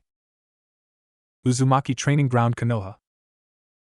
Not fast enough, Mikoto said as she dodged Naruto's Itorio Ii, sure sun, one sword style draw and Rishi technique, Lion Song. Naruto had no particular name for his kenjutsu style, so he just called it Itorio, seeing that he had another sword which he was getting close to unlocking and hence developing a Itorio to utilize it. Naruto was ambidextrous, so a dual wield was no issue. Sheathing Akashometsu, Red Annihilation, Naruto used a Shunshin, body flicker, to move into the trees. When Naruto, Nana and Maya returned home, they found some snacks sitting on the table with some juice and a note. Naruto picked it up and read it. Apparently, Mikoto wanted to take a test of Maya and Nana's progress, and invited Naruto into the mix. After that it was a 3-on-1 fight against Mikoto, the children currently losing. Regrouping with the girls, Naruto thought up of a plan on the fly and decided to share it. Listen up, in the fight I had with Shisui-sensei I used a chakra blocking seal with a 1-kilometer radius. Right now I want to make one with a 5-kilometer diameter. I want you, Nana-chan, to distract Ka-chan until me and Maya-chan manage to make the seal, and it shouldn't take more than 3 minutes with Kage Bunshin, shadow clones. Once she's trapped, she should take about 4 minutes to escape as opposed to Sensei's 1. Here's the important part, Yuhi looked at Nana, will be at the center with Ka-chan while distracting her. Since you already know that the seal will be activated, you will have a perfect opportunity to take care of her while she's surprised, probably a second. In that time, I want you to try your best to grapple Ka-chan. It should take me and Maya-chan about 6 minutes to reach you, 3 to contact her if she manages to get out earlier. We'll help when we arrive. Remember, this is our last shot at securing the target, and we can't do anything much other than this, so make this count. Hi, Nana said, as she jumped tree to fulfill her assignment. Naruto and Maya formed a few clones and left using the Shunshin, body flicker. With Nana. Spotting Mikoto, Nana immediately used the Katon, Gokaku no Jutsu, fire release, great fireball technique, which the elder of the two dodged by jumping above it and landing on another branch. Nice surprise attack, too bad I'm just too good, Mikoto joked. I have to use jutsu while I can, so I tire her out, the young female Uchiha thought as she jumped into the sky and formed a clone. Futon de Tapa, wind release, great breakthrough, Katon, Hosenka no Jutsu, fire release, Phoenix Sage fire technique. Multiple supercharged fireballs flew at Mikoto. Inwardly pleased with her work, Nana noticed that the last jutsu had put a considerable dent in her reserves, although she could still go on for a lot more. Mikoto broke apart into a flock of crows and moved towards Nana, the crows attacking Nana before reforming into Mikoto behind her. The younger Uchiha then backflipped in the air, jumping using chakra, landing behind Mikoto before jabbing her back with a chakra-enhanced fist. When Mikoto crashed into a tree, which cracked under the force of the impact, both females noticed a lack of access to their chakra. It was flowing, but they were not able to use it. It was as if it were blocked. Nana understood that the seal activated and quickly moved to grab Mikoto, who, as Naruto expected, was a little surprised at the sudden change. Unfortunately for Nana, Mikoto regained her bearings rather quickly due to having had a similar past experience with a certain red-haired teammate. The fact that she saw the glow of the sealing array, forming a circle with a 100-meter diameter, around them was a factor in confirming her suspicions. Mikoto blocked the punch Nana attempted to deliver and countered with one of her own, making the girl stumble. Preparing to vacate the area, Mikoto turned around only to have her legs pulled by Nana, making her fall face first onto the ground. With Naruto and Maya. "Let's hurry into the seal, Naruto-kun. We need to get to Nana-chan ASAP," Maya said urgently, earning a nod from Naruto. Using an initial chakra-enhanced dash, something Naruto hadn't factored, they made it a quarter-kilometer into the seal and dashed on. In about 2 minutes, they were a little over halfway to the center of the seal when they saw Nana and Mikoto exchanging blows in the distance. Mikoto managed to knock Nana to the ground, stunning her for a while, so she dashed towards the end of the seal, only to find herself facing Maya, who prepared to hit her with a lariat. Mikoto dodged and slammed Maya through a tree with a powerful punch to the gut. However, she felt a few fingers grazing the bells on her waist, so she sidestepped to avoid Naruto's surprise attempt at the bells from behind. Mikoto had decided to take a bell test today to see the children's progress. Until now, she was amazed at their progress and unnatural teamwork. They would give any jounin a run for their money, and with luck even managed to defeat them. Seeing the three dashing at her, she quickly jumped and grabbed Maya and Nana's heads and hit them against each other, knocking the tired girls out. Naruto tried another surprise maneuver from behind Mikoto, but was interrupted mid-process as Mikoto turned around and hit him hard in the gut, sending him spiraling into a tree, rendering the last child unconscious. Even without chakra, Mikoto was capable of a lot of damage. Catching her breath, Mikoto grabbed the children, deactivated the seal, and moved the trio to a bed. She was extremely proud of all three of them.